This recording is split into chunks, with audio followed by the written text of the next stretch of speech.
6 a.m.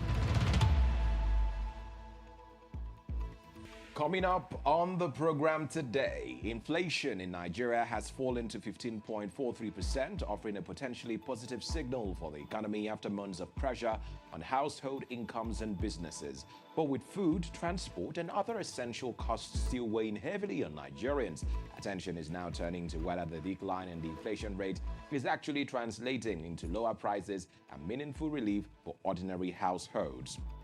The European Union has released £2.3 million in humanitarian funding to support West and Central Africa, with part of the assistance targeted at strengthening health responses and curbing cholera in Nigeria. The funding comes as health authorities continue efforts to contain outbreaks and improve preparedness, but the focus will be on how effectively the resources are deployed and whether they can translate into stronger prevention, faster response, and better protection for communities.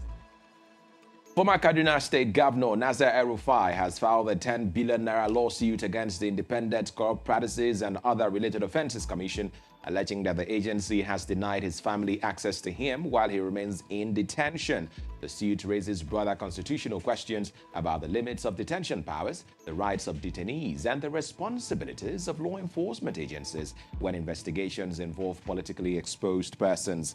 Plus, the role of young people in Nigeria's democracy takes center stage as attention shifts to the recently concluded Osun governorship election beyond their participation. As voters, young Nigerians were involved in political mobilization, election observation, and efforts to protect the integrity of the process, raising a wider conversation about whether youth participation can translate into sustained political engagement and a stronger defense of democratic institutions.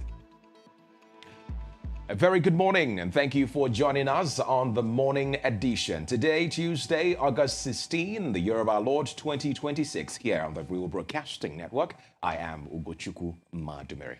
And I am Marian Delekwe. Many thanks for joining us this morning. Yes, indeed. We have another program, packed one indeed, lined up for you this morning. And of course, we'll bring you the biggest stories making the headlines across Nigeria and around the world. As always, you're definitely part of everything that's going to be happening on the program by joining us on all our social media platforms at The Real Media NG. We're also live on YouTube at the moment at The Real Media NG. We're, of course, live on radio at Real 99.3. Thank you so much indeed for joining us this morning. All right. Over the next 3 hours, we'll bring you news across Nigeria and across the globe as well, giving you updates, the stories that made it to the newspaper front lines, as well as 2 commentaries and our 2 top stories for the day. As always, you're part of the conversation. You should keep your comments and your thoughts coming through on our live broadcast on YouTube. Just go to the comment section and leave your thoughts right there. The morning edition begins right now. Yes, indeed. We start off with the news. A group of lawmakers in the House of Representatives is demanding an investigation into Senator Francis Fadahunsi over allegations linked to violence and deaths during the Osun State governorship election. The call is adding another layer to the political fallout from the poll, with attention now turning to allegations surrounding the conduct of political actors and the events that occurred during the election period. The demand comes as scrutiny continues about the credibility and security of the Osun election. An investigation will be expected to establish what happened, determine whether anyone bears responsibility for alleged violence, and ensure that serious allegations arising from the poll are properly examined rather than left unresolved. The Speaker of the State House of Assembly has resigned from his position, creating a fresh development within the state political leadership. The resignation is coming at a time when political calculations and internal relationships within state assemblies remain under close watch. The development is expected to trigger discussions over the reasons behind the resignation and what it could mean for the balance of power within the Edo Assembly, attention will now shift to the process of choosing a new speaker, which have now been elected already, voted in, and whether the change will affect the workings of the legislature.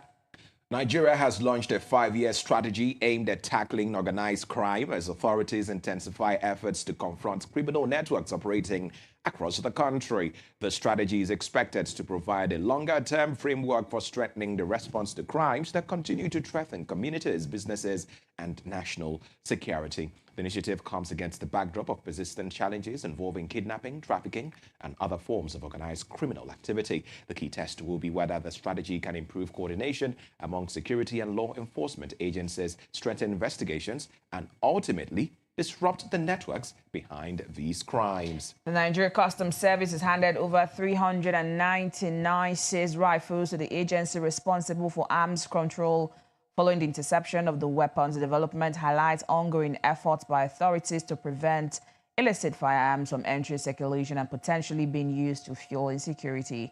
The transfer also brings attention to the wider challenge of arms trafficking in Nigeria, where illegal weapons can find their way into the hands of criminal groups and armed gangs.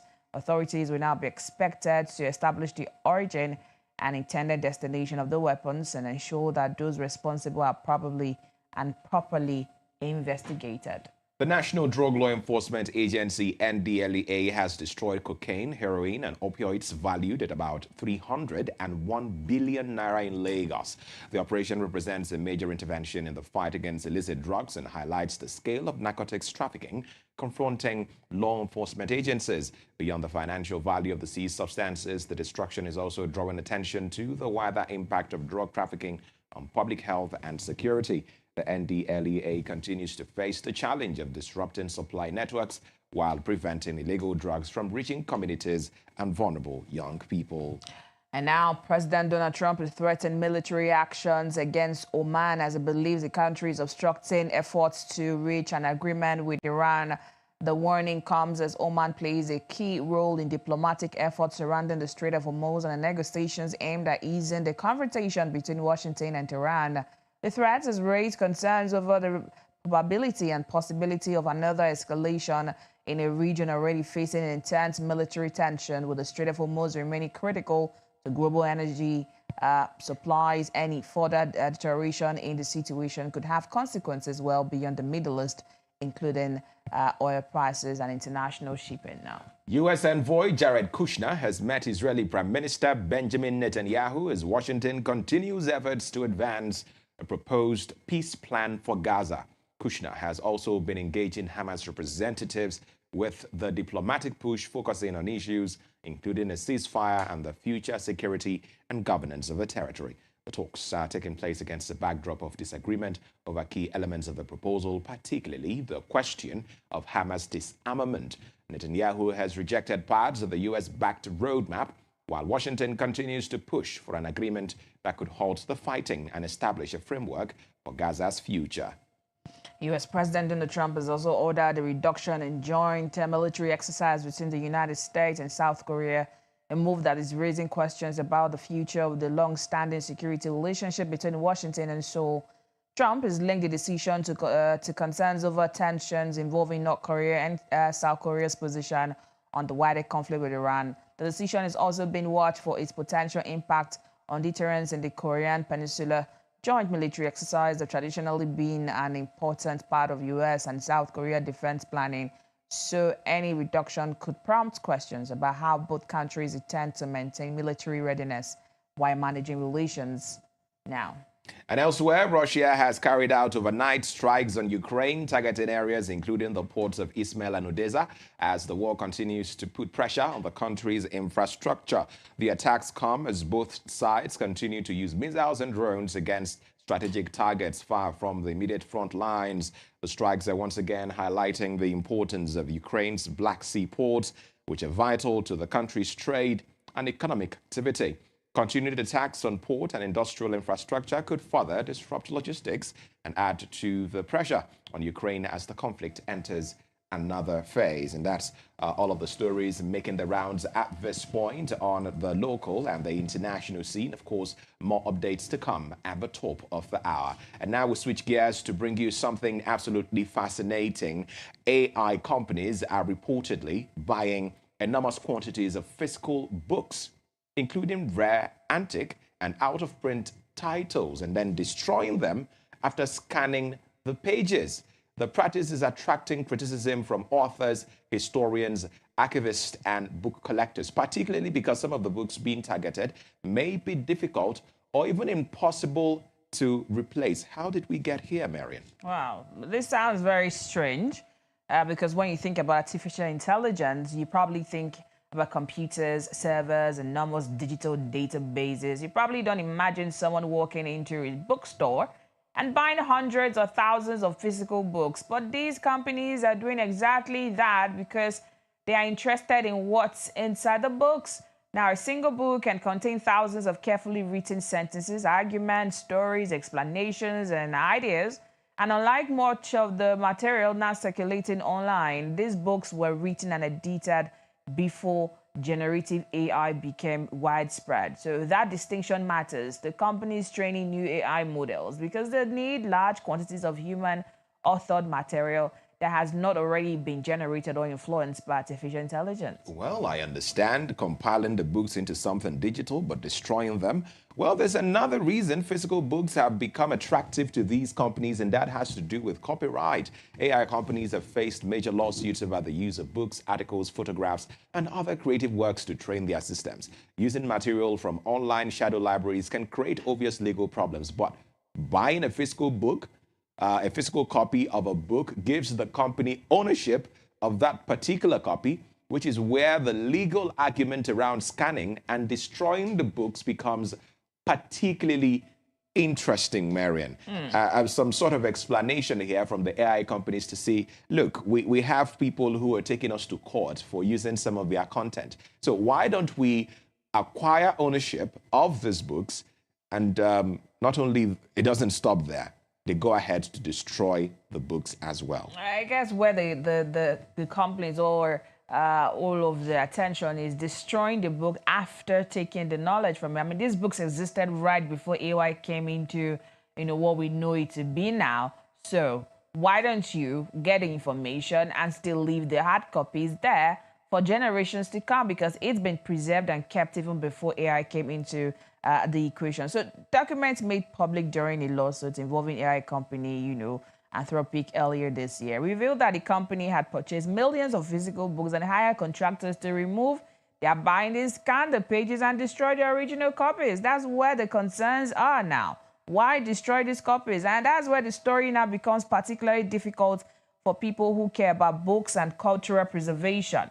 There's a huge difference between scanning an old book so that its content can be preserved digitally and scanning it specifically so that the original can be shredded. Libraries and archives have been digitalizing and all of these materials for years because digital copies can help protect information when physical original copies deteriorate. But in this case, the physical object itself is being treated as disposal once the information has been extracted. You can compare, of course, AI and archives and digital footprints are very great, but you can compare when you have the original copy of the author's work that's been preserved for over the years. That's where the argument comes in now. Yes, indeed. And that investigation has also gone beyond ordinary used books. Reporting from 404 Media has found evidence that rare, antique, and out-of-print books are also being purchased in large quantities.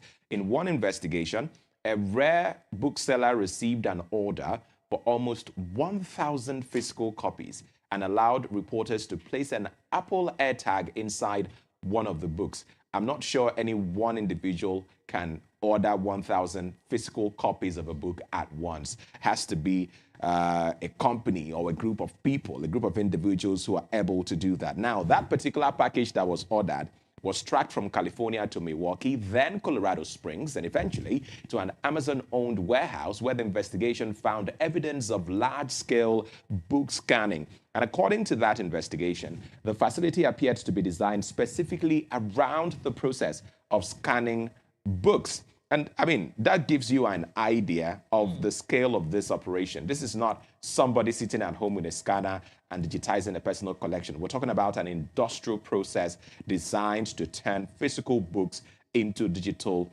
information. Okay, so there's an important question here. Why not simply buy digital copies? Well, one reason is that many of these books are old, specialized, or out of print, and their contents may not exist in digital form. There are millions of books that were published long before the internet became the primary source of information, and some of them have never been properly digitized. So, for an AI company looking for large amounts of specialized human knowledge, a physical book may actually be the easiest way to obtain material that you cannot find anywhere online. I mean, there's also the issue of data quality. I mean, the internet is now filled with AI-generated material, and that creates a new problem for companies training more advanced models. If you train an AI system on information that was itself generated by AI, you risk creating a cycle in which future models learn from, previous machine-generated materials rather than from original human writing. Old books therefore become valuable because they contain human-authored language, long-form reasoning, narrative structure, and specialized knowledge created before this current exposure of AI-generated content. I mean, you can't beat that. These are from generations way back. The language used then may not be as same as now. There's been a lot of Gen Z language, descriptive sentences and all. But then you take away history when you destroy these books, because the cover pages you have now are not what you used to have then. The quality of ink you have now is not what you used to have then, or the style of writing you had then is not what you have now. So you're taking away a piece of history when you now go ahead to contain and take this information. Now you go ahead to destroy them. These are the concerns a lot of people around the world are raising as regards this. Well, Marian, at the moment, nobody actually knows how many books have been destroyed. Right. The figures that have emerged from court documents and investigations give us some idea of the potential scale, but they don't give us a complete picture to say this is exactly the number of books destroyed. Now, the Anthropic documents refer to hundreds of thousands and potentially millions of books, while reports from booksellers have described bulk orders ranging from hundreds of copies to as many as 1 million books in a single purchase. Marian. 1 million books. It's a staggering number, particularly when you consider that these purchases may include titles that are no longer being printed. Now, if a company buys 1 million odd original copies of a popular book, that's one thing. But when the same model is applied to rare or out of print material, the implications are very different, because some of these books may exist in only a handful of copies around the world. So when you get your hands on the 50 out of 100 printed, or 100 out of 100 printed, it means that you've taken the entirety of that copies out of production, and maybe the company no longer produces these copies anymore. Maybe there's an advanced one, but this original one that has been released is now out of circulation. Well, perhaps the strangest part is that the companies don't necessarily need the books to survive. What they need is the information inside them. And once that information has been extracted, the original book can become expendable. And that may make perfect economic sense from a technology company's perspective, but it forces the rest of us to decide whether everything that has value as data should also be considered disposable as an object. Technology is supposed to help us preserve information for the future. Yet, some of these methods being used to collect that information may involve destroying the physical evidence of the past. Whether that is simply an unavoidable part of technological progress or something society should put limits on is a conversation that is only beginning. All right. And I mean, it's important that we always try to remind you where the world is right now in terms of information, in terms of data, in terms of privacy, and all of that. Well, we'll give it a rest at the moment. Coming up next is our newspaper review. Well, of course, we'll bring you up to speed with what is on the front pages of Nigeria's newspapers. Join us in just a moment.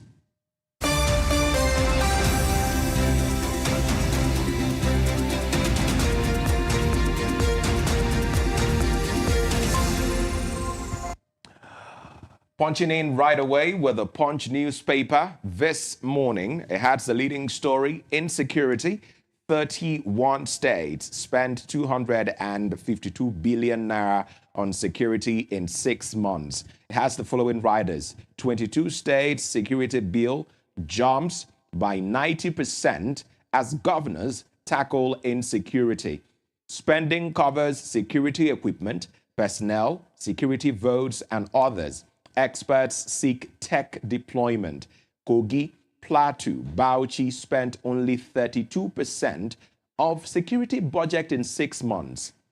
Well, that's interesting. The 3 states of Kogi, Plateau, and Bauchi spent only 32% of security budget in 6 months. Well, what has been the implication of that so far? There's details on page 2 of the Punch this morning. Now, a story that we had shared with you earlier on the news also is captured on the front page of the Punch this morning. The one that says NDLEA destroys 301 billion naira drugs, arrest 10 in Edo. And in fact, you can see some officials of the NDLEA setting ablaze some of those illicit drugs that were seized. And we also understand about 10 people have been arrested in Edo State by the National Drug Law Enforcement Agency. All right, and towards the bottom strip of the Punch newspaper this morning, teacher crisis. 32 million Nigerian pupils share 592,077 teachers. Oniru Estate, 2-month blockade leaves Lagos residents stranded. Osun local government crisis. Policeman injured as Adeleke chairman sees secretariats. All right, and let's take a look at the top strip now. Buhari estate row. Amosun hits back at Abiodun. What's that all about? Grab yourself a copy of the Punch. WAEC under fire over 2026 results. Alleged grading anomalies. Pension arrears. Ex-soldiers set to protest at Defense Ministry. Terrorists kill 28 in Sokoto community. Army GOC visits. Well, that's not a good news emanating from Sokoto. We understand terrorists have killed 28 in a Sokoto community. And of course, the Army GOC has paid a visit to that particular community. If you would like to comment on any of the headlines on the Punch this morning, the number to call is 0906 202 9933. And we also do have the comment section of our YouTube channel waiting for you to leave your comments.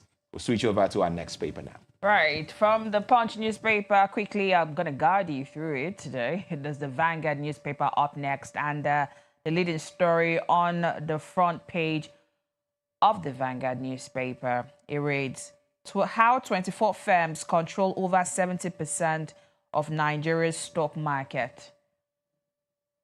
How 24 firms control over 70% of Nigeria's stock market. 9 banks, 5 consumer goods, 3 industrial goods firm top list. That's a major story on the front page of the Vanguard newspaper. And then a major picture on the front page of the Vanguard as well. It reads, labor unions in Osun compromising the NLC, Trade Union Congress, CUC, and the Joint Negotiating Council, that's the JNC, during the labor union's victory rally for Governor Ademola Adeleke on his re-election as governor of Osun State at the Osun Government Secretariat, Osogbo, yesterday. It was a colorful gathering of all of these unions wearing yellow, most of them. You can see the picture on the front page of the Vanguard. Labor rallies for Adeleke in Osogbo. Away from that, but still on the front page of the Vanguard, Osun poll, APC claims internal wrangling costs defeat. Army draws battle line with Lukurawa terrorists. Xenophobia, federal government to evacuate 83 Nigerians from South Africa tomorrow. MBF reject forcible land allocation for cattle ranching in Middle Belt. ASU threatens indefinite strike as 200 Kaduna varsity lecturers resign. And on the top strip of the Vanguard newspaper, food inflation rate rises 5th consecutive month to 20.31%. It's biting harder. IBB, IGP, Ike, Nwachukwu, Osogba. Orders for Vanguard at 40 book launch tomorrow. 85th birthday. No leader has impacted Nigeria as Babangida Tinubu says at the occasion of Babangida's 85th birthday. 2027, your votes we count. INEC assures Nigerians. Those are the main stories on the front page of the Vanguard newspaper for today. It's a Tuesday now, of course, as the 18th day of August 2026. Let us know your thoughts. Any of the stories, which are you running with? We'll be sure to take your comment and your thoughts this morning. Let us know which of the stories you're running with. Listening to us via the radio, it's 09062029933. Okay, the New Telegraph is up next, and we have a couple of headlines right on there. The first one is on xenophobia. South Africa anti-immigration group issues fresh September 30 deadline. 83 more Nigerians to return from Rainbow Nation tomorrow. That's coming from the federal government. Remember, there's already been an evacuation of over 1,400 Nigerians from South Africa. Well, it appears to be more of a developing story at the moment. Lawyers demand end to prolonged detention of Igbo youths. That's something you find on page 6 of the New Telegraph. All right, we also have a fresh terrorist attack, over 30 feared dead, 50 houses touched in Plateau. Army closes Sokoto Kebbi border against bandits. We'll try to give you more details on that particular story in just a moment.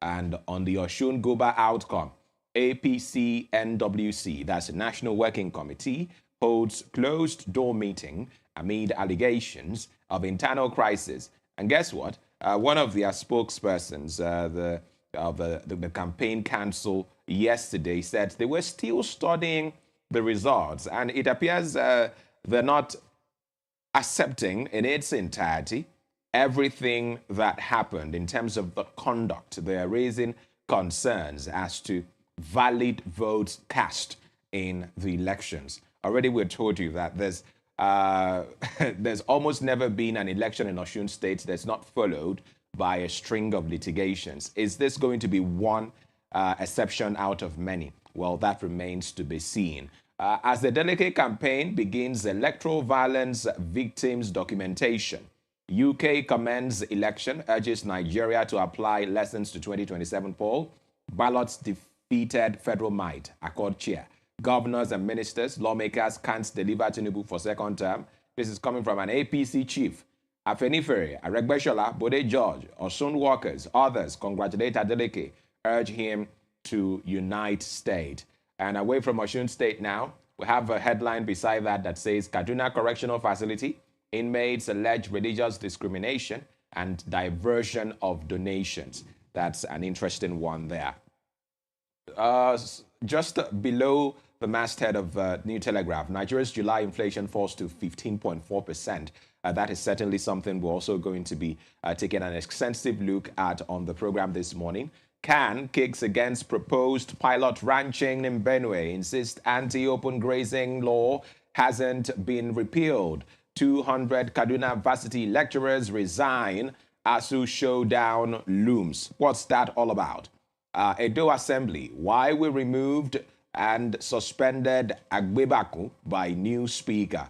You want to grab yourself a copy of New Telegraph for more on that as well. That's there for you. And something on health from the New Telegraph this morning, just at the bottom strip.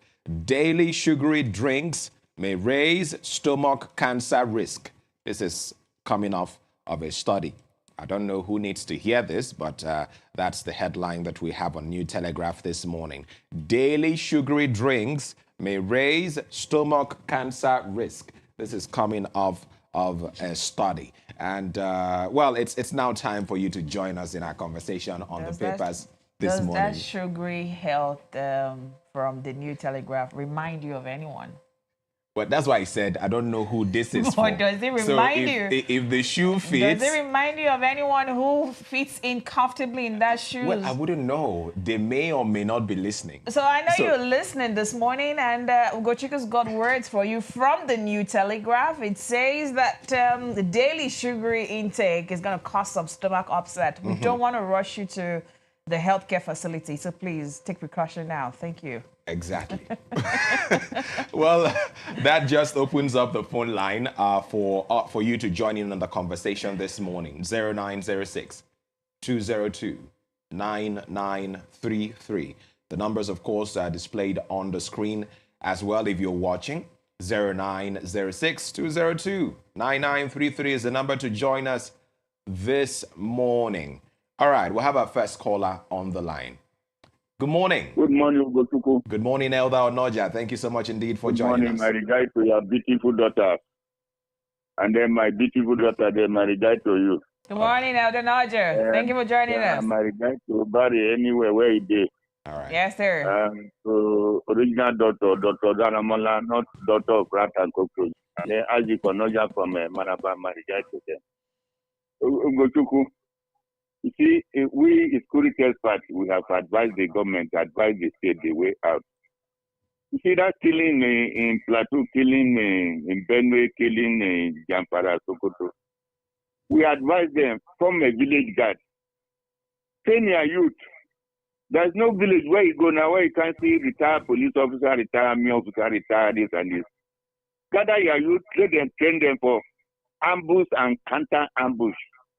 Ambush and counter ambush. And then the commissioner of police in the state, he have power to approve a gun for them. That type of gun, they call it pump gun action. Very effective. Very effective. Any village, any town, when they know say they have a village guard, those terrorists, they can never go attack that place because they always come in the evening, come in the night. And then in the evening, all the entrance to the village, all the ponds there. The village guard, they will take over it. If they are coming, they will ambush them. And then with any type of weapon you are using, if they use that, if somebody holds this pump gun action, very effective, they can attack you and drove you out. That's what the Benue state, these Benue people supposed to do. And then those people in the town, they have to sponsor those people in the village. Give them enough money, give them enough equipment to protect your place for you. The same thing in Plateau. The same thing if they have it in Sokoto, this and this. This thing will reduce. If Nigeria police can never be everywhere, Nigeria army can never be everywhere. If they go to village attack, before army police will come, they have do the work. Form your village guard and protect your village. Thank you very much. God bless Nigeria. Thank you. All right. Thank you very much, and God bless you too, Elder. Some very salient points he made there. Recommendations for our security agencies to say, look, almost in every community, it's possible for you to have retired security personnel. And these are some of the people who should be taxed with community policing, as it were, guide the other members of the community on how they can do what they can. I mean, to combat some of these issues around terrorists, there's only little that the citizens can do because these are people who are coming with sophisticated weapons and all of that. But is there perhaps something they could do in the interim until major help arrives, until the cavalry comes? Well, he's talking about some of those measures that can be put in place. Well, what's your own take on some of those issues? 0906 202 9933. Of course, Sokoto attack, where terrorists killed 28 in Sokoto community, is on the front page of the Punch this morning. At least 28 people, including the chief imam of Ungushi Izala Jumat Mosque, that's Imam Aliyu, were reportedly killed when bandits attacked Ungushi community in Kebe local government area of Sokoto State on Sunday evening. And that attack came amid renewed security concerns in Kebe, where communities have recently faced threats from armed groups allegedly linked to the Lakurawa terrorist organization. No fewer than 28 corpses were recovered in the aftermath of the incident. Now, a resident who spoke on condition of anonymity for security reasons said these are ordinary farmers they are traders, religious leaders, and family members. They have done nothing to deserve this. The attackers invaded Ungushi in the evening and opened fire on residents, killing 22 people, mostly civilians. We have Mr. CJ from Outer on the line. Good morning to you, CJ. From Altaba Leti. Very well. Thank you for joining us. Yes. My take is very simple. Please, you people should help us. Talk to Goshen Police Station in Altaba Leti. Last Saturday, we go to part of Altaba Leti because of thieves. They are disturbing us. They will come around midnight, 2 o'clock, 3 o'clock, 4 o'clock, and be robbing people almost 5 hours. Collecting people's food. If you don't have anything, they will make sure that they injure you. And these people is from Malia camp in Tutuwada. If you are come back to Kefia, you will see where trailers used to pass along the road. Almost 100 of trailers. This man, Bodejo,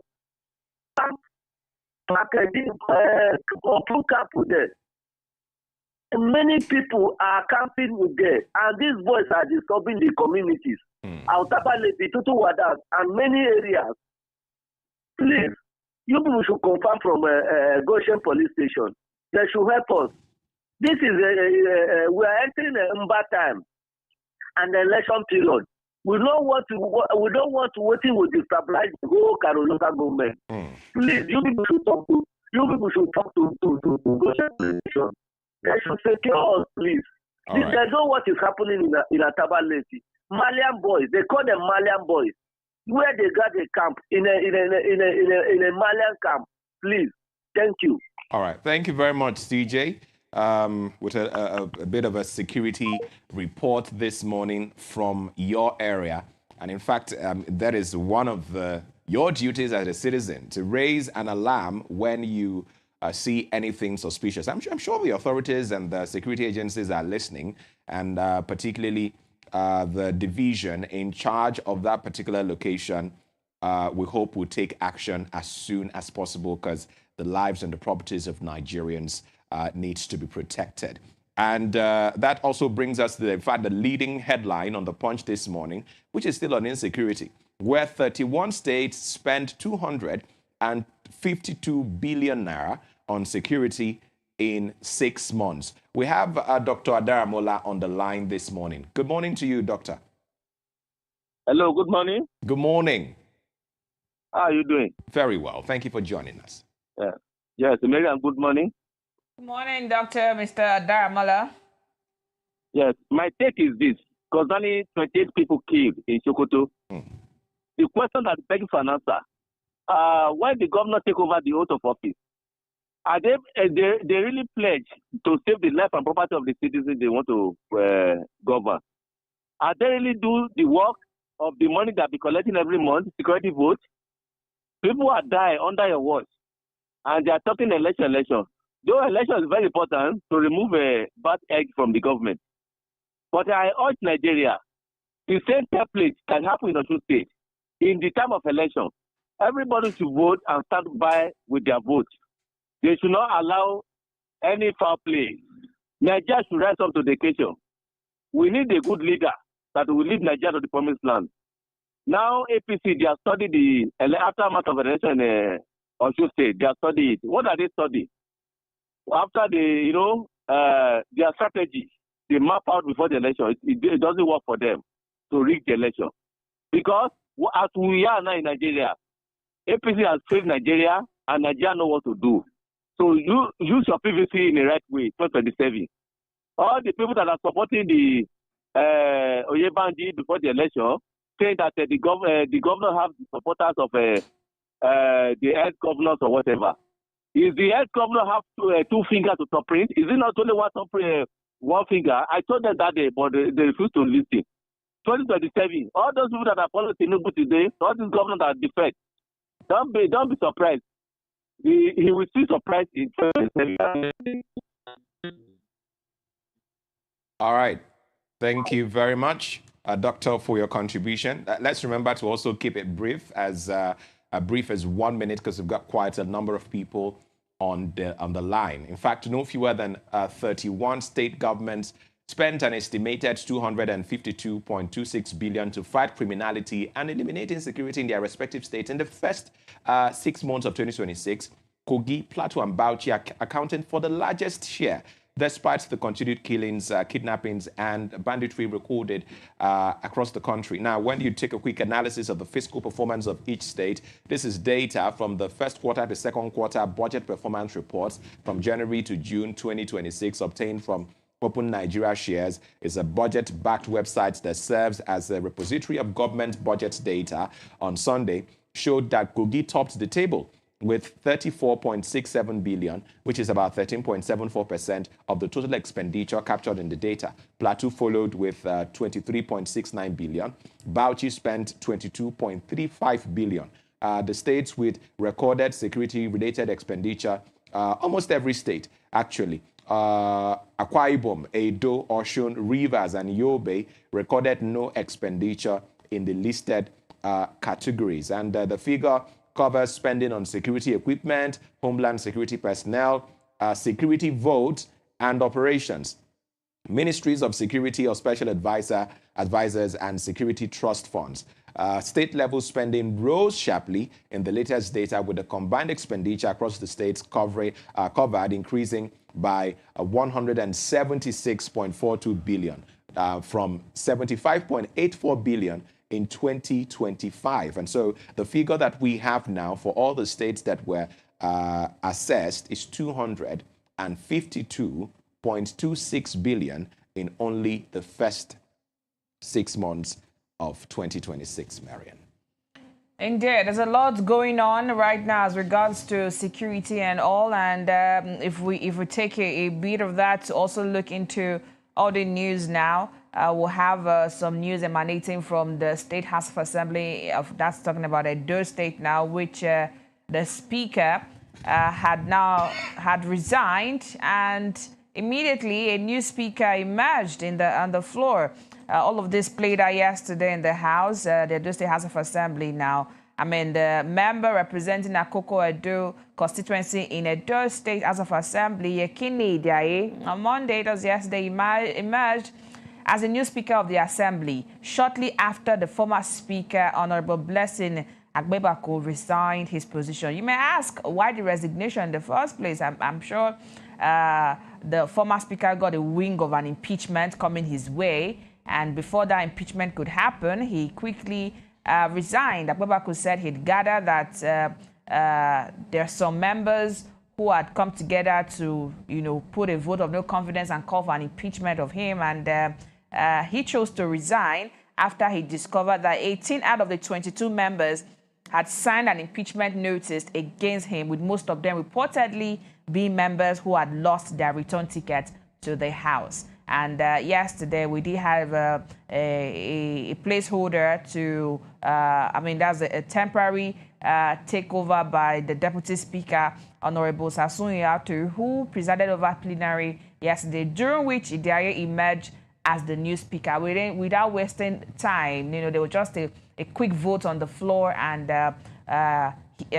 Idiaye now, that's Yekini Idiaye, emerged as the winner now as the Speaker of Edo State House of Assembly. He paid a courtesy visit to the Governor, Monday Okpebolo, where Okpebolo had said that he's had some thoughts that he's a good person, and he should continue to be that person and make sure he brings peace to the floor to maintain order as they even get into election period proper now. And that was what played out on the floor yesterday in Edo State, and it made it to the papers this morning. So if you take a look at the Vanguard newspaper, you'd find that story and you can read more than that. But then, talking about the current Speaker now, who is the longest serving member of the House from Edo State, having been a member since 2019, is now a Speaker. I guess the members are more comfortable with him as opposed to Agbebaku, who has now resigned.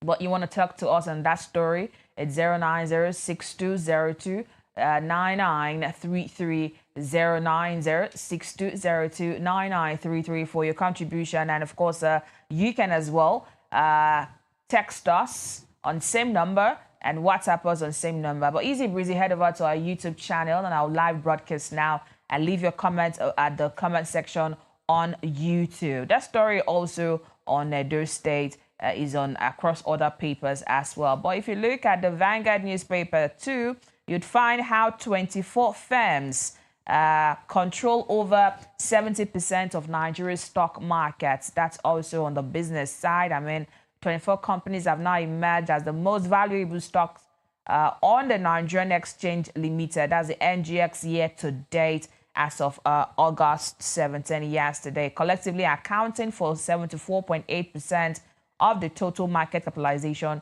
of the equities market.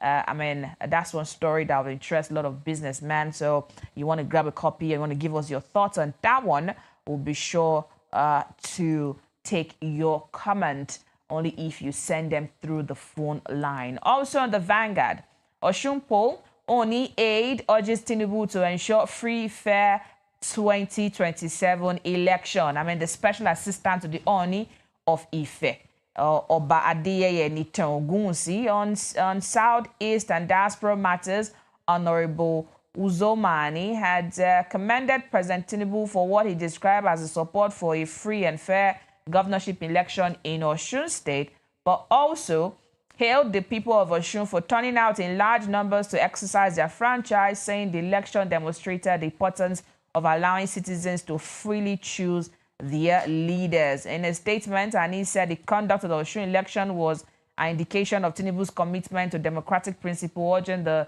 president to ensure a similar standard in the general election come 2027. But then in his words now, he said the withdrawal of some security personnel from Osun State ahead of the election further demonstrated the administration's commitment to creating an environment conducive to the exercise of the people's right to vote. And also we have from other camp, the camp of the Accord Party as well, calling on the release of those who were arrested prior to the elections. And now that the elections are over, is calling on the IG to ensure that those who are still in custody should be released. The elections are over. Why do you still have them in custody?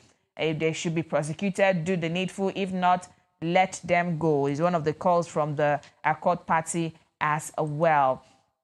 And those stories can be found on the Vanguard, but you can also let us know your thoughts as well. It is 09062 029933. And then we have the Osun election CSOs demanding a thorough investigation of Senator Fadaunsi.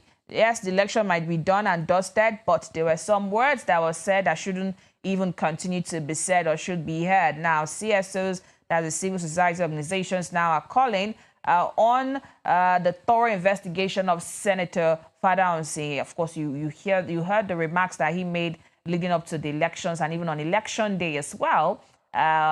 You saw all of that displayed, but then there's now an action. Of course, the Action Aid Nigeria, AN, and the Abuja School of Social and Political Thought have called for a thorough investigation into allegations citing violence against Senator Francis Fadaunsi following statement reportedly made during the build-up to the election. And Nigerians are watching closely to see how this is going to play out. There shouldn't be a selective prosecution of people. If anyone was going to say that word from the opposition, I'm pretty sure it won't be treated like this. That's the comment of some party members now, and it says thorough investigation and the right prosecution, or what does the law say about hate speech and all. It should be said now. The civil society organization also commended the people of Osun State for their resilience and participation in the election, while praising the Independent National Electoral Commission, INEC, now for the conduct of the poll. These remarks were made yesterday at a joint press conference in Abuja to assess the outcome of the election and its implication for Nigeria's democracy ahead of the general election. All of that played out yesterday. But then you can let us know your thoughts, calling on the release of those who were arrested pre-election. This is post-election now, and then thorough investigation into Fadaunsi as well is being called upon. what can be done and what should be done. Your thoughts are very much welcome. Via the radio is Real 99.3 FM Abuja 090-6202-9933. That's the number for you to dial to be part of the program now. And then also you also find on the Guardian other stories talking about the cost of living now, as concerns of cost of living pressure lingers despite easing inflation. You see the headline to say inflation is easing, but does it trickle down to the cost of pepper, tomato in the market? Those are concerns of the ordinary Nigerian. Yes, indeed. And that is something, like we said, we're also going to be looking extensively into much later. Pension arrears, ex-soldiers set to protest at Defense Ministry. That one you can find on the Punch newspaper, where retired military officers under the ages of the association are set to protest at the Ministry of Defense on Wednesday over the non-implementation of the consequential adjustments to their pensions following salary increases for serving military personnel. One of the leaders of the retirees, Colonel Innocent Azubike, said in an interview that the protest was aimed at demanding what he described as the constitutional pension rights of military retirees. Azubike said President Bola Tinubu approved a salary increase for military personnel in November 2025, which according to him should have resulted in corresponding adjustments to the pensions of retired personnel. He, however, lamented that the adjustment had yet to be implemented, despite repeated acknowledgements by military authorities of the president's approval. And he's saying we have a protest at the Ministry of Defense to demand their constitutional rights. We do have a call on the line. Hello, good morning. All right, try to get in touch with us again. It seems we have lost that call. 0906-202-9933. And in fact, their argument. All right, we have Chief Injustice who's calling from Day. Good morning to you, Chief. Thank you for joining us. A very good morning to you, my brother. How was your day? Very well. Thank you. On a very sad note, I'm sympathizing with our lovely Nigerians in Sokoto State where they lost their loved ones. That is part of the injustice we are talking about, where our people love politics more than the life of their citizens. Is very sad. Look at how many commissioner of police, how many DIG, how many CPs, how many DCP, how many of them was relocated to Osun State. But look at all our houses has been open for the security people to come and do what they normally know how to do best. But is it not a taboo from the hands of the federal and the senators? Look at the kind of country we are at this situation, at this time around.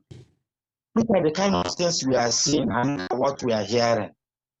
Will you believe that even the CP of Sokoto State may not be around? He will be in Osun State just to conduct election, to rob election. But God is better than them. God is stronger than whatever we are planning. If not by the grace of God, maybe Adeleke would not be succeed. And I love his younger brother, Davido. And I love the people of Osun State. Very soon I will go there and celebrate with them. But that is exactly what we need. Thank God that no life was lost. But the plan of our enemy was not successful. It did not work out. Thank you. God bless you. Thank you so much. Thank you so much, Chief Injustice. We wish you safe journey to Osun State. But I mean, when you say our enemy, election is not war, right? So when you can say opponent, they're simply trying to sell their ideas, or they were simply trying to sell their ideas to the people of Osun, and thankfully the people of Osun have made their choice, as it were. But all the same, thank you so much for your contribution on the program this morning. We still have a small window to take your calls and your messages on the program this morning. On the protest by retired military personnel, all right, we'll have Mr. Morris on the line from Gwarinpa. Good morning to you, Morris.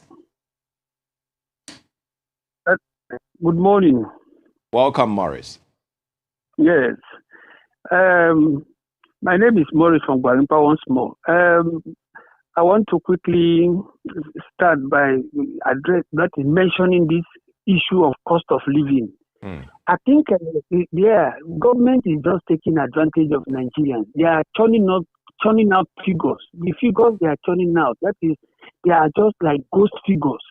I don't know whether governance has become like something of a deception or lies. I don't know whether we are being governed by buccaneers. That is, they just put up figures according to Buhari when they were campaigning against Goodluck Jonathan. They said Goodluck Jonathan was just turning out figures, cooking up figures, calling it economic growth. Should that be the case? Government is supposed to be about the people. People cannot rent houses. People cannot build houses. People cannot transport. People cannot go to work.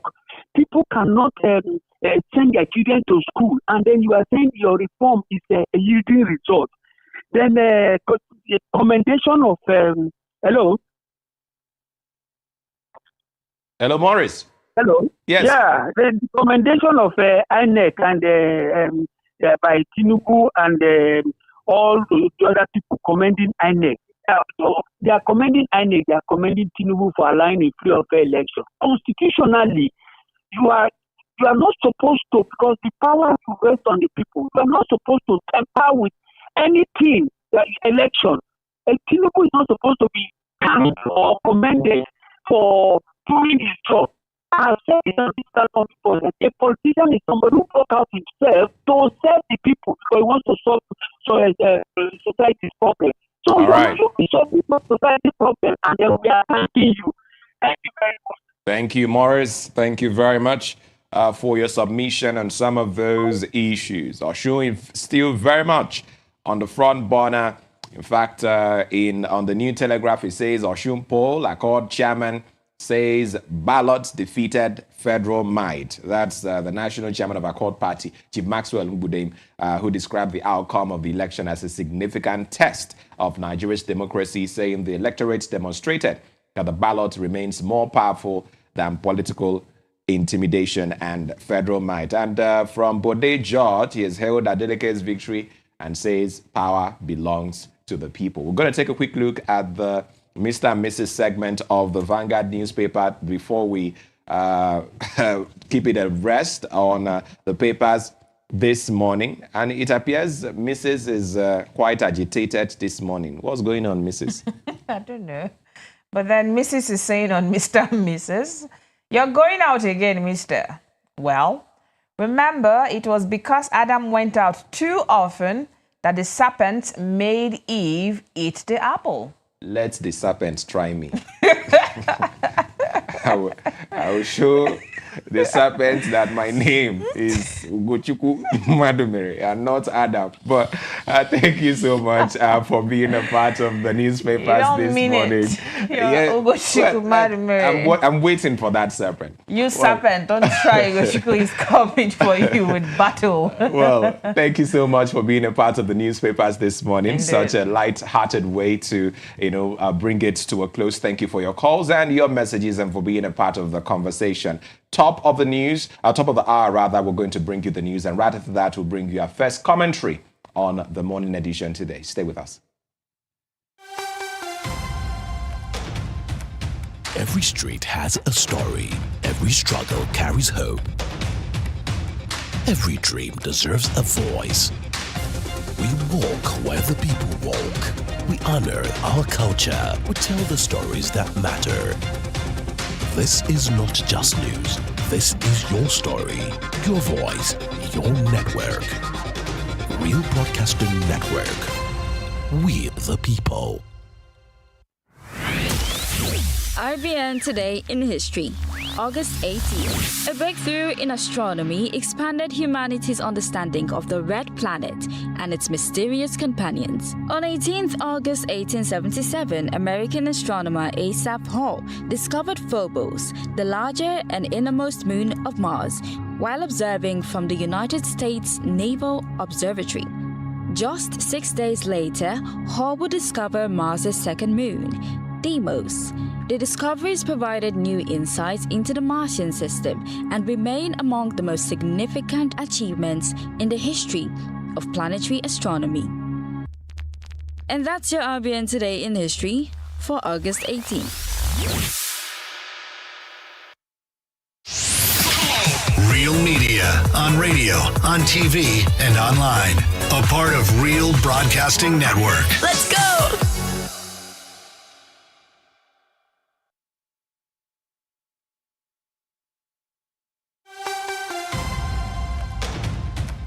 Every street has a story. Every struggle carries hope. Every dream deserves a voice. We walk where the people walk. We honor our culture. We tell the stories that matter. This is Real 993. Time check is 7 a.m. From our Global News Center, we bring you the latest happenings on the Real News. This is the RBN News Hour from the Real Broadcasting Network. I am Sufyan Ibrahim, and here are the top stars. The British High Commission has commended the Osun voters for their peaceful participation in the August 15 governorship election and congratulated Governor Ademola Adeleke on his re-election. The Commission said its accredited observers monitored the poll and found several positive signs, while also noting isolated incidents, vote buying, and challenges affecting elderly and disabled voters. It urged relevant authorities to address the shortcomings and apply lessons from the election, warning that some resources available for off-cycle polls may be harder to provide during the 2027 general elections. Meanwhile, the Ooni of Ife, Oba Adeyeye Ogunwusi, has congratulated Osun State Governor Ademola Adeleke on his re-election, describing it as an opportunity to advance development and progress in the state. In a statement by his senior media officer, Sadiq Lawal, the monarch urged Adeleke and other stakeholders to promote unity, peace, and reconciliation while putting political differences aside for the interest of Osun residents. Oba Ogunwusi also called on the governor to embrace all communities and focus on key areas, including youth empowerment, employment, education, healthcare, infrastructure, agriculture, tourism, and the creative economy.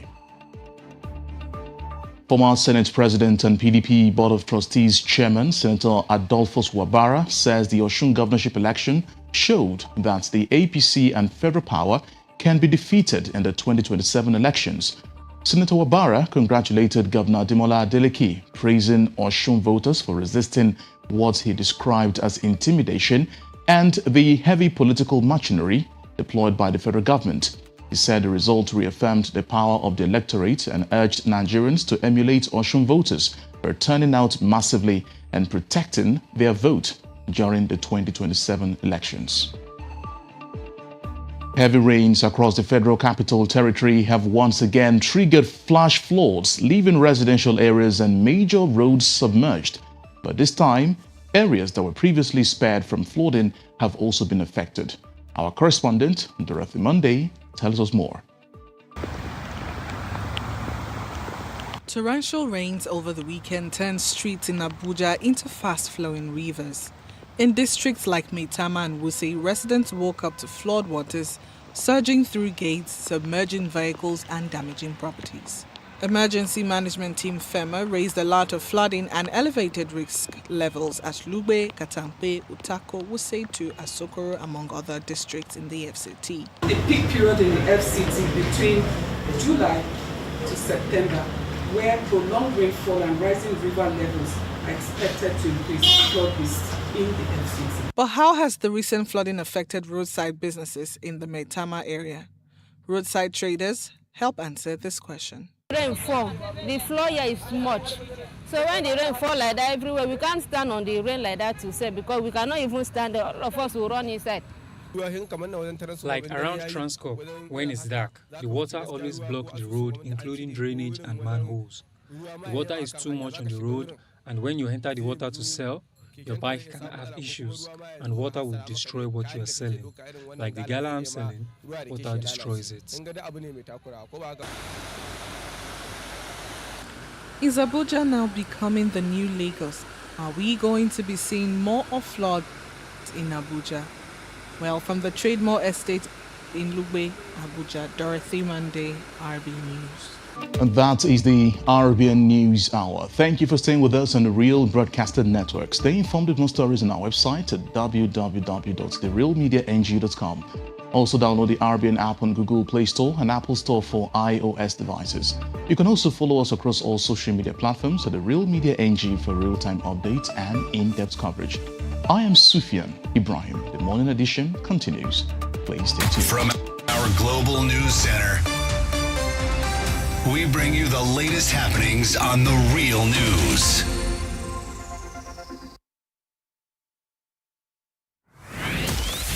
RBN Today in History, August 18th. A breakthrough in astronomy expanded humanity's understanding of the Red Planet and its mysterious companions. On 18th August 1877, American astronomer Asaph Hall discovered Phobos, the larger and innermost moon of Mars, while observing from the United States Naval Observatory. Just 6 days later, Hall would discover Mars' second moon, Deimos. The discoveries provided new insights into the Martian system and remain among the most significant achievements in the history of planetary astronomy. And that's your RBN Today in History for August 18th.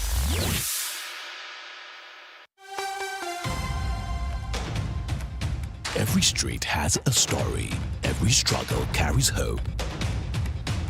Every dream deserves a voice. We walk where the people walk. We honor our culture. We tell the stories that matter. This is not just news. This is your story, your voice, your network. Real Broadcasting Network. We the people.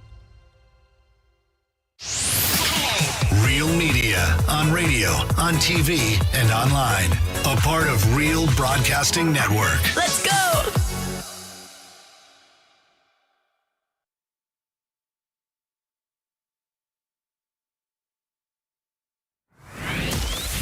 RBN Today in History, August 18th. Nigeria recorded a major milestone in transportation with the opening of its first rural expressway.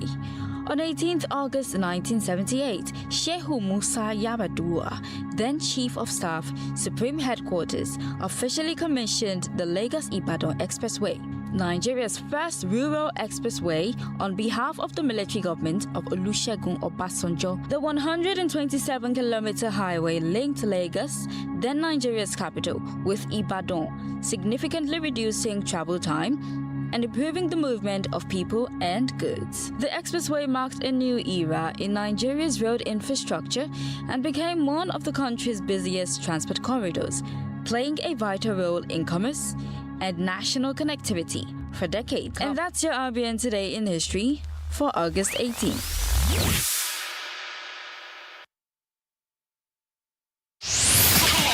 Real Media on radio, on TV, and online. A part of Real Broadcasting Network. Let's go!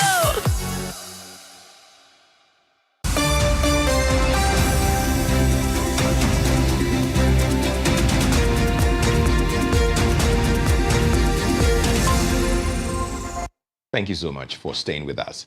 Now to our first commentary of the day. Nigeria's inflation rate is falling again, with the National Bureau of Statistics reporting that headline inflation dropped from 15.91% in June to 15.43% in July.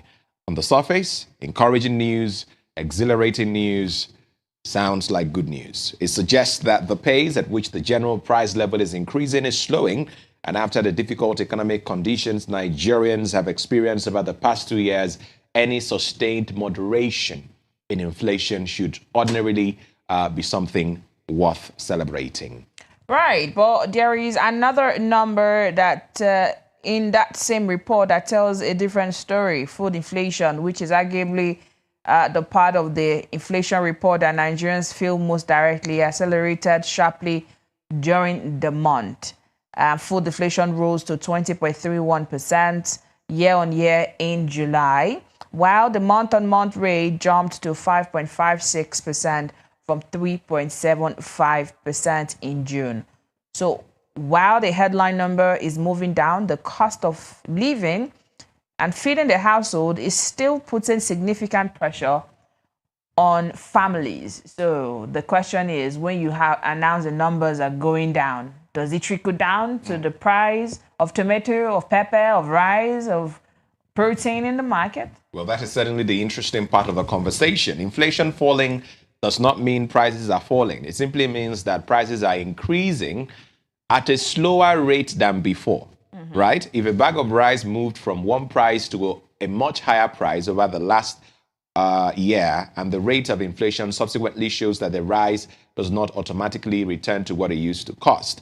The price increase has already happened. What changed here is the speed at which the price has continued to rise. Right. And I hope that explanation is just very clear. And that's a distinction that is important, because it can create a gap between what the economic statistics are saying and what people are experiencing when they walk into a market. A government can point to a falling inflation rate and say the economy is stabilizing, while a family looking at price of rice, beans, vegetable, meat, transport, and school fees may still feel that life is becoming more expensive. Both things can be true at the same time. From the government angle, it is true, inflation is dropping. From the family angle, or from the ordinary Nigerian angle, he's still buying what he used to buy at the higher rate or same rate. Nothing has dropped. There's no change given to him when he pays. In fact, Marian, the July figures show just how complicated the situation is. Headline month-on-month inflation slowed from 1.66% in June to 1.57% in July, which means the average price level increased at a slightly slower pace. Core inflation also declined to 14.97% year on year, and increase as well by 1.82 percentage points month on month. The National Bureau of Statistics attributed the increase to changes in the prices of commodities, the rice, water, yam, crayfish, pepper, onions, carrots, tomatoes. I mean, your basic staple foods. These are not luxury products. These are things that people buy every day. And that brings us to the first major question. If food prices are still rising this quickly, how much relief is the average Nigerian actually feeling from the headline inflation decline? Because if your salary remains the same, but the cost of feeding your family continues to rise, the economic improvement being reported may not feel like an improvement at all. Because when you go out to the streets, the feeler, the complaint from most people is that, what even happens to the money I make at the end of the month? Why does it look like it disappears almost immediately?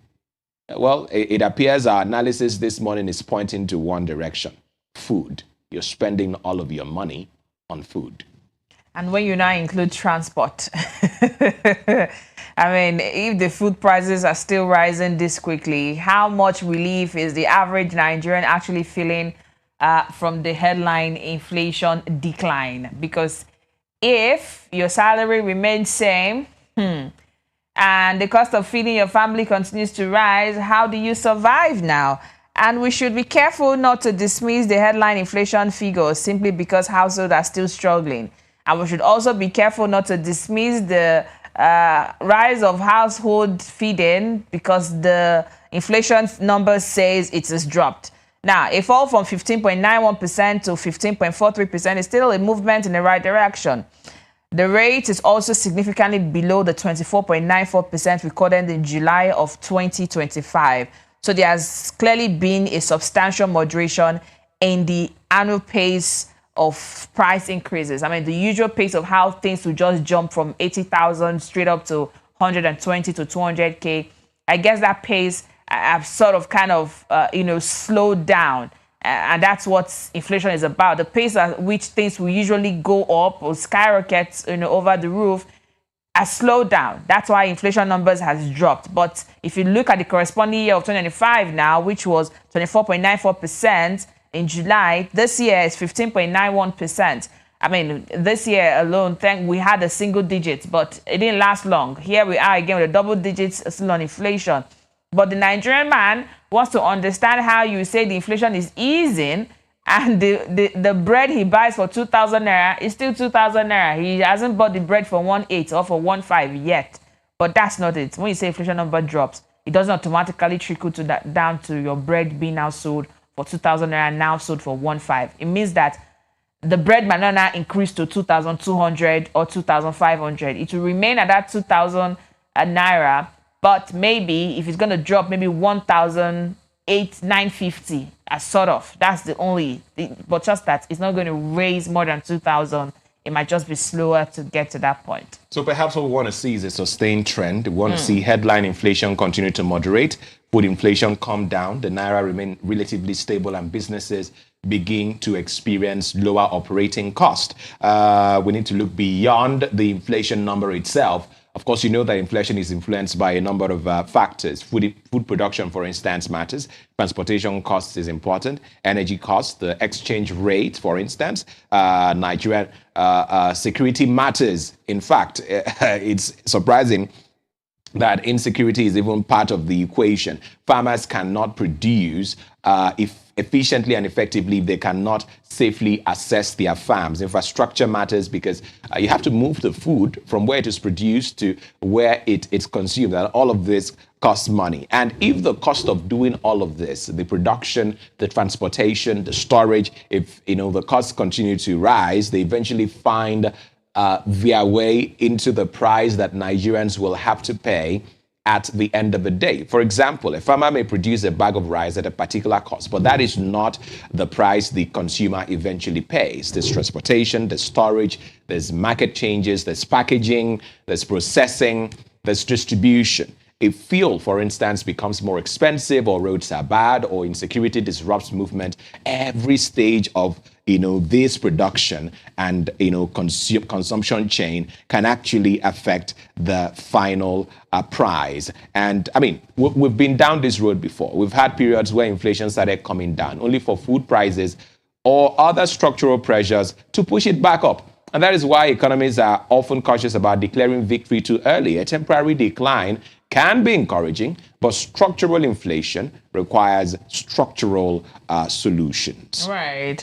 And of course, there's also the issue of household income. Even if inflation slows, Nigerians need income that can keep pace with the cost of living. If wages remain stagnant while essential expenses remain high, a modest decline in inflation may not substantially improve purchasing power. The question is not simply whether prices are increasing more slowly, it's whether Nigerians can afford the prices that already exist. That's one concern.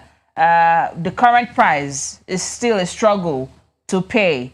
So when you have all of this announcement coming about inflation numbers dropping, the ordinary person is not understanding. It's telling you, if it drops, then let the money I'm spending on a daily also, drop and give me some breather.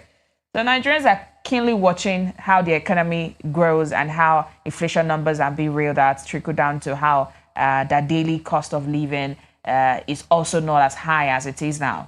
And let's also try to drive it further home. If your landlord, for instance, has increased your rent from 500,000 to 700,000, and the next year the rent rises only from 700,000 to 730. Now, the rate of increase has slowed. Remember, the first time it was 500 to 700, and this time it's 700 to 730. But your rent has not become cheaper. That's just the way to understand what is going on. This is essentially the distinction Nigerians need to understand when they hear that, the rate of inflation is falling. And this is particularly important when we talk about food. The MBS says food and non-alcoholic beverages remain the largest contributor to headline inflation in July, accounting for 6.18% at the divisional level. Restaurants and accommodation services contributed 1.99%, while transport contributed 1.64%. So the areas where Nigerians spend money every day are still playing a significant role in the inflation picture. And significant differences across the country. The national figure gives us an average, but Nigerians are not experiencing the economy in exactly the same way. In July, Adamawa recorded the highest year-on-year headline inflation at 33 8.03%. But guess what it was in Nasarawa? 7.86%. And I mean, food inflation shows an even wider variation. Adamawa recording a food inflation of 51.36% year on year, while Katsina and Zamfara recording 30.84%, respectively. I mean, that tells us something that's important. The national inflation number can sometimes hide very different realities from one state to the other. A household in one part of Nigeria may be experiencing a very different cost of living situation from a household somewhere else. But guess what? Current Nigeria right now, it's biting everywhere. Whether you live in Katsina, you live in Adamawa, you live in Yola, you live in Delta, you live in Bayelsa, you live in Port Harcourt, it's simply biting everywhere. Everyone is having a feel of it. Everyone is getting their own side of it. So right now, that's why collectively Nigerians are asking those questions. When are we going to get some sort of relief? When are we going to get some sort of, breather to say, okay, what I buy here, usually maybe the tomato you buy in the north usually is cheaper than the one you buy when you move out of the northern region. But right now, it feels like the price of tomato here and the price of tomato outside the northern region is still almost the same. It's still very much expensive, even more. So that's what Nigerians are saying. If you say inflation numbers have reduced, let it also feel the money coming out of our pockets also, a bit slower for us to keep up with the cost of living. Well, that means the government cannot afford to look at the headline number alone and declare the cost of living crisis problem solved. Inflation is falling, positive development. But Nigerians are entitled to ask a very simple question. Will this improvement in numbers become an improvement in their lives? Because the real test of falling inflation is not whether government can announce a lower percentage. It's whether Nigerian families can go to the market, pay bills, meet its basic needs, and still have something left over. I mean, economists will encourage you to save. But when you spend all of your money buying food and paying for transport, what is left there for you to save or invest? And until that begins to happen more consistently, the conversation about the cost of living is far from over. Well, we'll keep watching whether this trend translates into real relief for households. But now, let's move to Business Brief to take a look at what the latest developments are in the economy.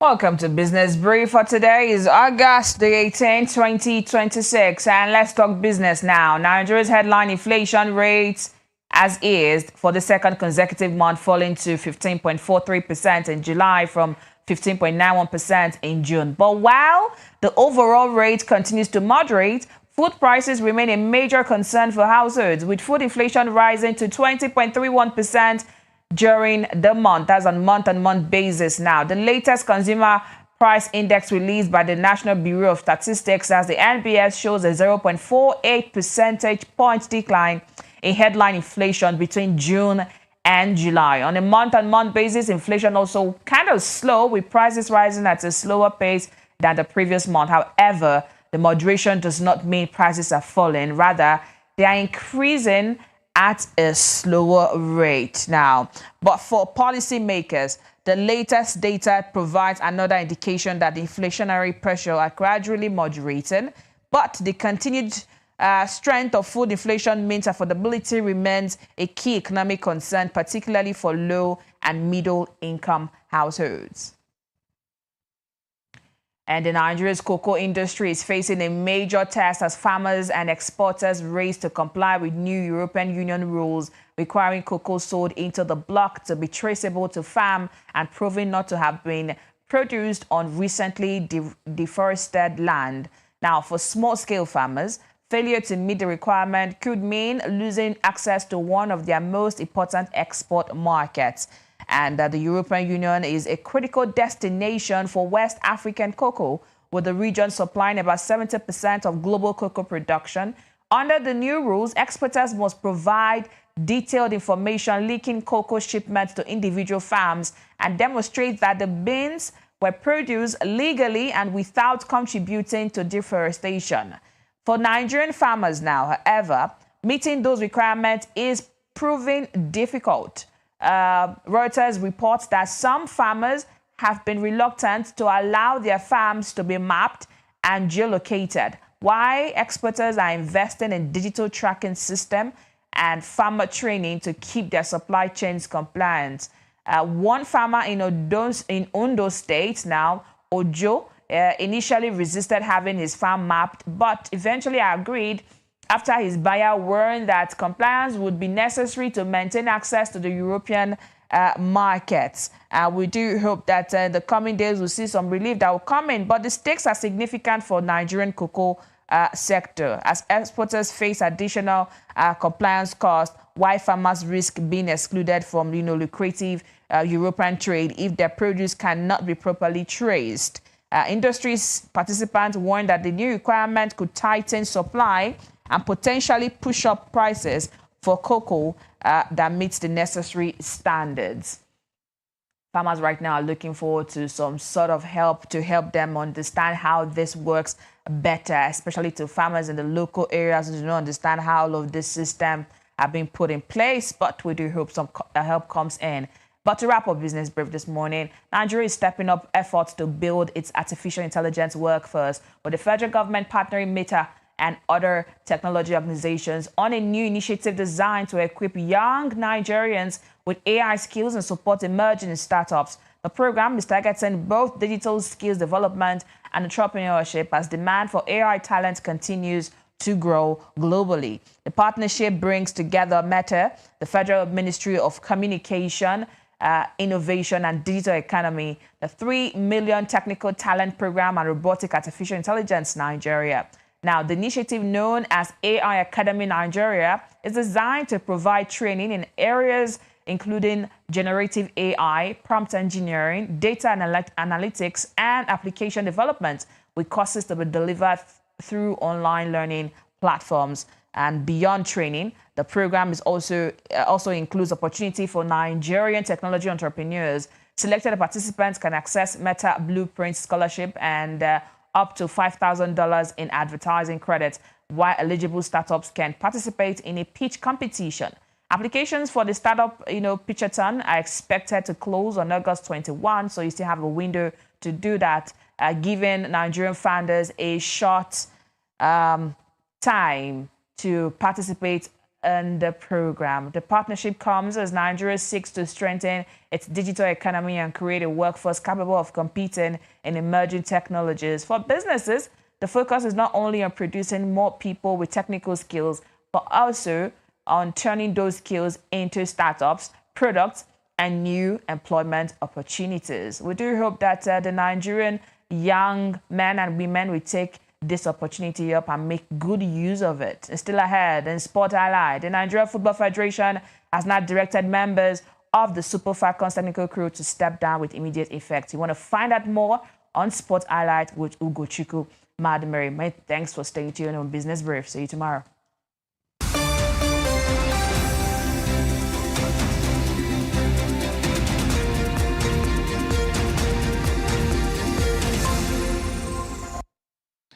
Well, yes, indeed. The Nigeria Football Federation, NFF, has directed members of the Super Falcons technical crew to step down with immediate effect. And this follows a difficult 2026 campaign in which the team failed to secure an automatic ticket to the FIFA Women's World Cup. And this is the first time this has ever happened. The NFF Executive Committee announced the decision in a brief notice on Monday without stating a reason for the directive. It says, in fact, if you go to the X handle of the NFF right now, you're going to see that statement which says the Executive Committee of the Nigeria Football Federation has asked members of the Technical Committee of the Super Falcons of Nigeria to step down with immediate effect. Of course, we began our campaign in Group C with a defeat by Malawi, who are making their debut in the competition. But perhaps when you consider the fact that Malawi went on to reach the final, where they lost to Cameroon, who won the WAFCON title for the first time, you may be tempted to forgive the Super Falcons for losing their first game.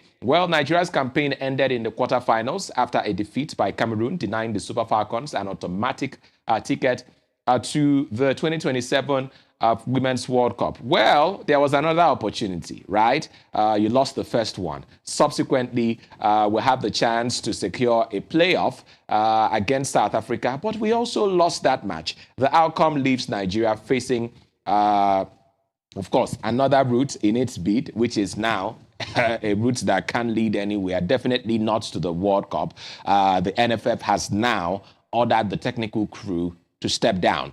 Meanwhile, the Super Falcons technical crew is led by head coach Justin Madugu, supported by key assistants and backroom staff members. In November 2021, the NFF appointed coaches Madugu and Edwin Okon as members of the technical crew, in line with a recent resolve to rejig the team's technical crew. But, I mean, can we say that that has paid off? I recall that their male counterparts, the Super Eagles, had also failed to qualify for the 2026 World Cup, which was jointly hosted by Canada, US, and Mexico. Not the best of times for Nigerian football, unable to qualify for major international competitions. And there's been a lot of calls to say the people who are at the helm of affairs, what exactly is their plan for Nigerian football? We're away from that for a moment to one Nigerian footballer who is definitely dominating the headlines at the moment. His name is Taiwo Awoniyi, who has now joined Coventry City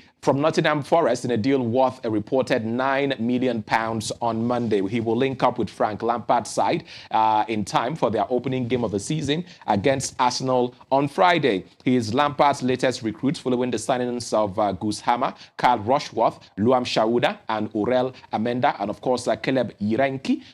Coventry are back in the Premier League. This is the first time it's happening in 25 years after they won the championship last season. He says, I'm very excited about this season and I can't wait to get started. Coming from Awoniyi, he's been capped 10 times by Nigeria, and he said farewell to the City ground when he was given a guard of honor by the Forest squad during their preseason friendly against Brest on Sunday. He spent 4 seasons at Forest, scoring 23 goals in 103 games in all competitions before losing his place for much of last term. The likes of Chris Wood and Igor Jesus, leading the front line for Nottingham Forest. Well, elsewhere, Ipswich boss Gary O'Neill made a double raid on his former club Strasbourg to sign Julio Enciso and Abdul Autara on Monday. Enciso is back at Ipswich in a deal reported to be £25 million after spending 6 months on loan from Brighton in 2025 in a spell that ended in their relegation from the Premier League. The Paraguay winger who played for his country at the recent World Cup joined Strasbourg in September 2025, impressing O'Neill enough to end a 5-year contract after the managers moved to Ipswich in the close season. And ahead of Ipswich Premier League opener at home, Ivorian forward Autara was also reunited with O'Neill. And of course, they won the promotion to the Premier League in May under the management of Kieran McKenna, who quit at the end of last season. But finally, before we let you go on sports this morning, FIFA's Chief Operating Officer Kevin Lamore has been sacked by the governing body less than 3 weeks after he strongly criticized the President Gianni Infantino's aborted plan to sell stakes in competitions to private investors. Now, in a statement, a FIFA spokesperson would only confirm that the working relationship between FIFA and Kevin Lamore as Chief Operating Officer has ended as of the 17th of August 2026. And FIFA thanks Kevin for his 2 years of service and wishes him the best of luck for the future. And I mean, that's the news emanating from the World Football Governing Body and the much that we can take on sports this morning. Coming up next, the latest developments on the international scene on Global Pulse.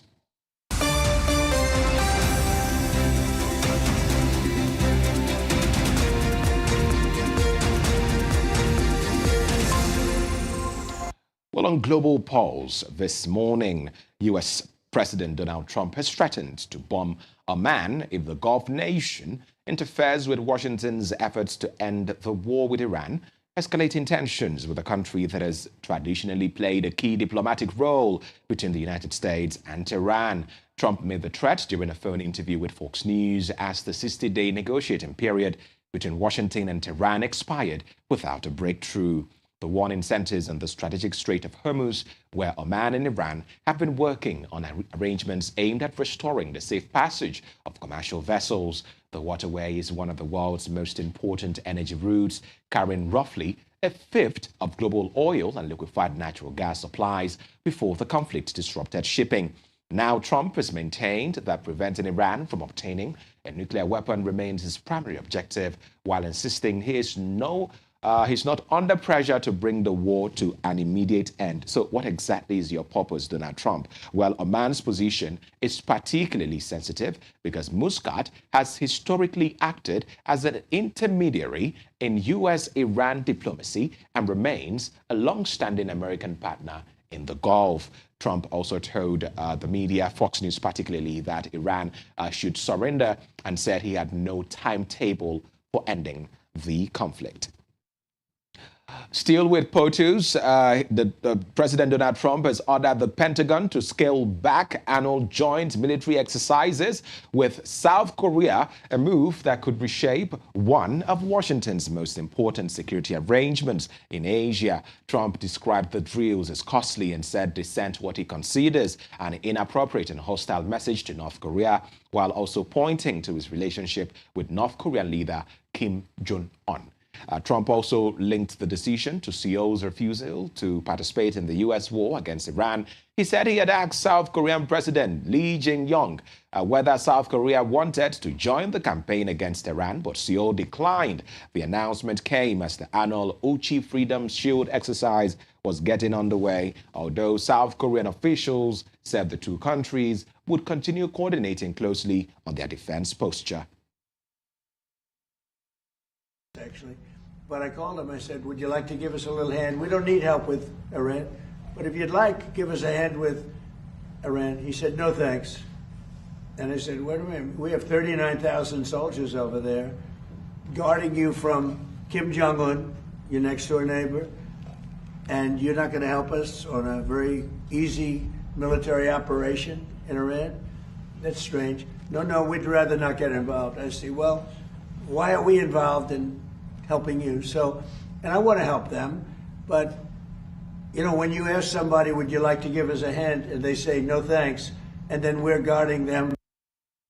Well, that was U.S. President Donald Trump speaking there on relations with South Korea. Now, the decision has raised concerns in Seoul and Washington over whether a reduction in military exercises could weaken the deterrence against North Korea. South Korea has sought to reassure its public that its alliance with Washington remains strong, while critics argue that reducing the scale of joint training could affect military readiness at a time when Pyongyang continues to expand its nuclear and missile capabilities. Well, finally, Myanmar's President Min Aung Hlaing has traveled to Russia for an official visit aimed at deepening political, economic, and strategic ties between the two countries. The trip is his first official visit to Russia since becoming president in April and underscores Moscow's importance to Myanmar's military-backed government, which has faced widespread international isolation since the 2021 coup. Min Aung Hlaing is expected to meet Russian President Vladimir Putin at the Kremlin today.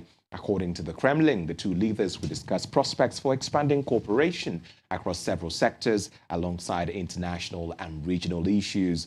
Several bilateral documents are also expected to be signed during the visit. The relationship between Moscow and Myanmar has strengthened considerably since the military takeover, with Russia emerging as a major supplier of arms and diplomatic support to the Myanmar government. The two countries have also pursued cooperation in areas including energy, nuclear technology, and infrastructure. During the visit, Min Aung Hlaing is expected to attend a Myanmar-Russia business forum as both sides seek to expand economic ties. But that's the much you can take on developments on the global scene at the moment. Up next is what's trending online on Virals and Trends this morning. Stay with us. Every street has a story. Every struggle carries hope. Every dream deserves a voice. We walk where the people walk. We honor our culture. We tell the stories that matter.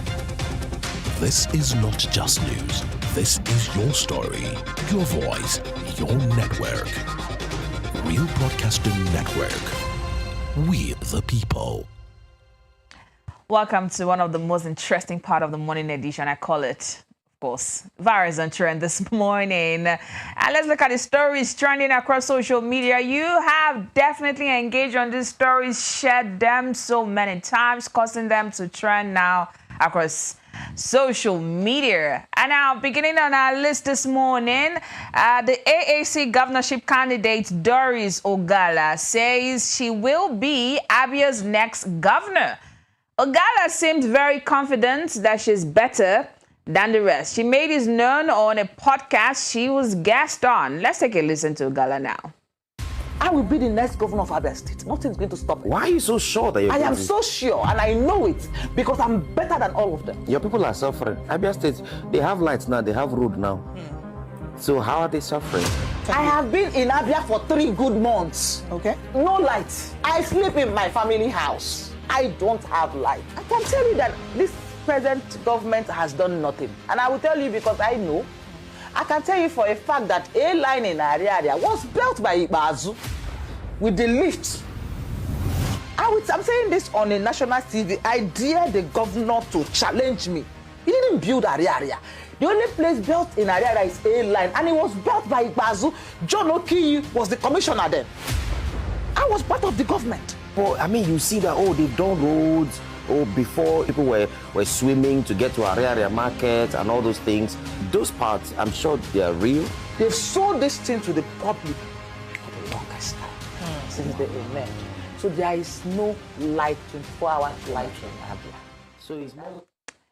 I don't know when she's saying this on national TV. That's a podcast. I can't speak to that being on national TV. All I know that she was a guest on a podcast, and she's the member of the Accord. That's the African Action Congress, AAC. Now she's confidently saying that she's better than the rest. Let's take a look at the comments this morning. At Agu J Jerry official says, "Ha ha ha! What will you use to campaign?" Question now. Is the Abia people complaining? I'd advise you collabo with the governor so he can manage to give you councillor. If anything, let's just give you councillorship at the end of the day. But then that's one of the comments that caught our attention. Another, if we can take another of the comment on socials now, at Del B says, as an Abia and Aba person, she said the truth. OT is tasking the people too much, and the light is not 24/7 again. Meaning that at the time we got the wave of, constant electricity, it is not as it is now. And apparently, according to the account of Del B now, there are more taxes being paid by the Abians now.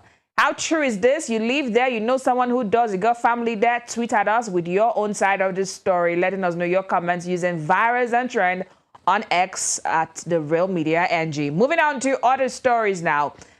This story is stirring reactions again. It surfaced online and now resurfaced again as a fresh political appeal is urging voters in the Southeast to support President Bola Ahmed Tinubu in the forthcoming election.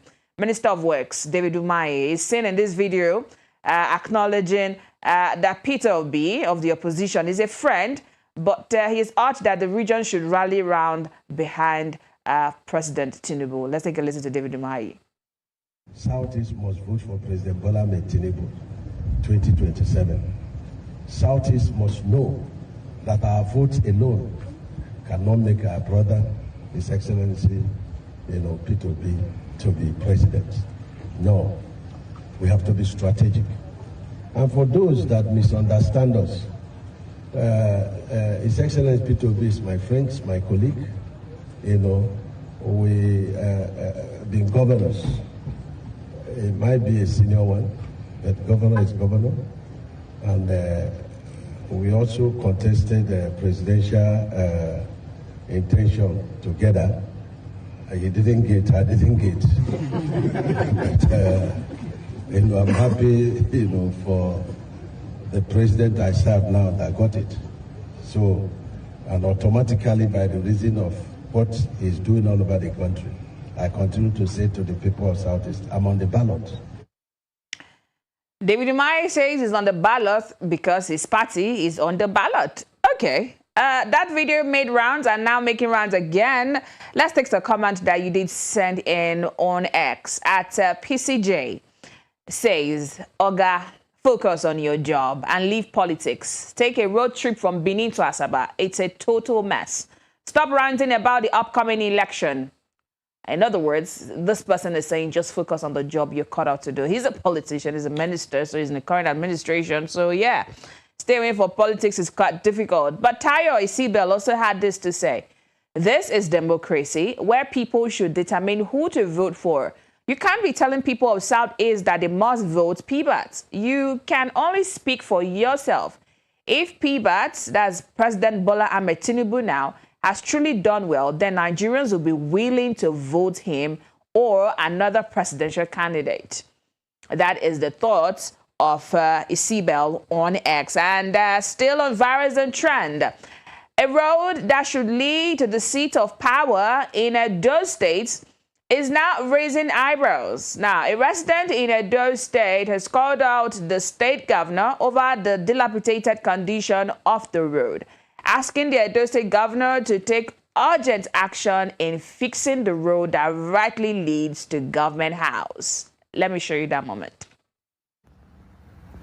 Zero to Government House. Zero to Government House. This year, then I road to Government House. All the motor they slow down. See Government House here. Then I road to Government House for Benin City, Edo State. This year, road to Government House.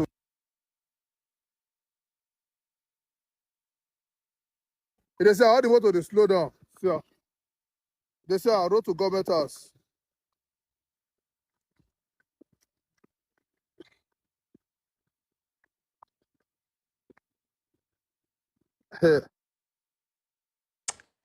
If you want to see how the road he's talking about looks like, then head over to our YouTube channel right now. The live broadcast going on, so you can understand what that particular citizen is talking about. There have been a lot of reactions as regards to this video. Some are raising the speech he made as to the just concluded election in Osun State. He says you left your state to go to Osun.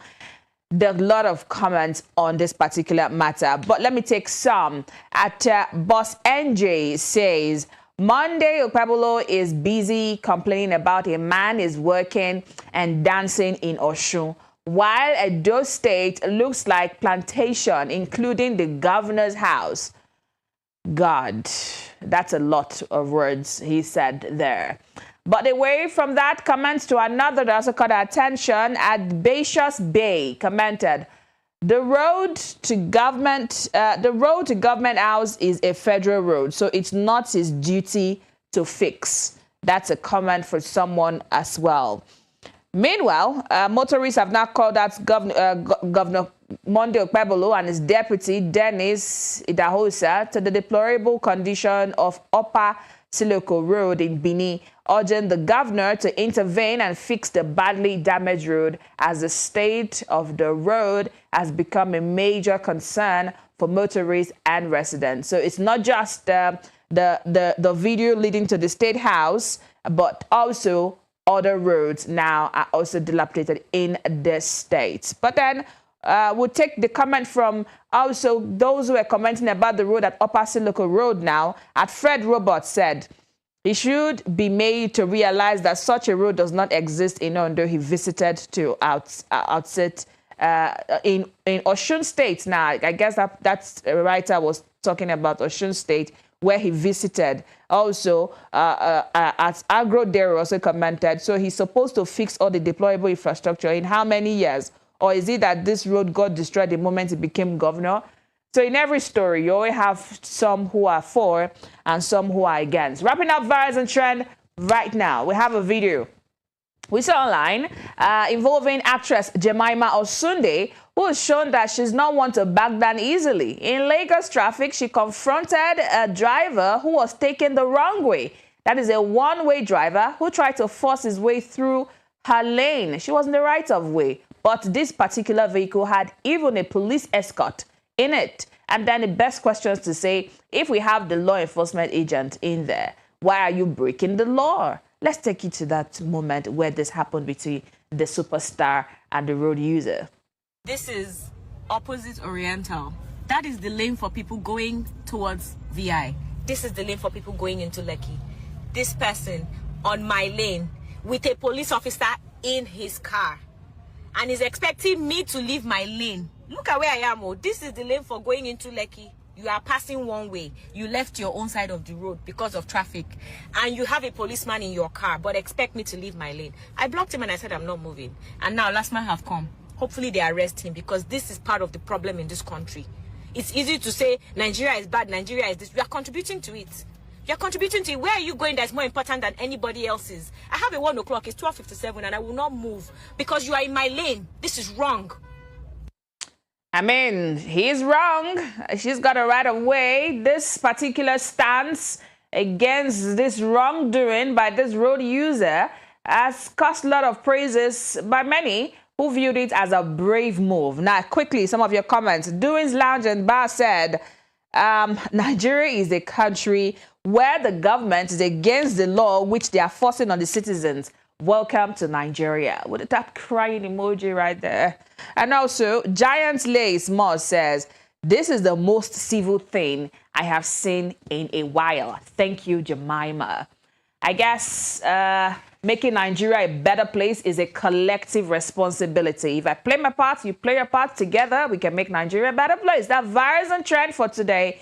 Many thanks for being part of it. Our second commentary this morning, we're taking a look at some discussion, another discussion that's quite important for us to take a look to. The European Commission has now released 2.3 million euros in emergency humanitarian funding for Nigeria. You want to find out how that's going to play out? Then keep it right here on Real Broadcasting Network. The morning edition continues right after the break.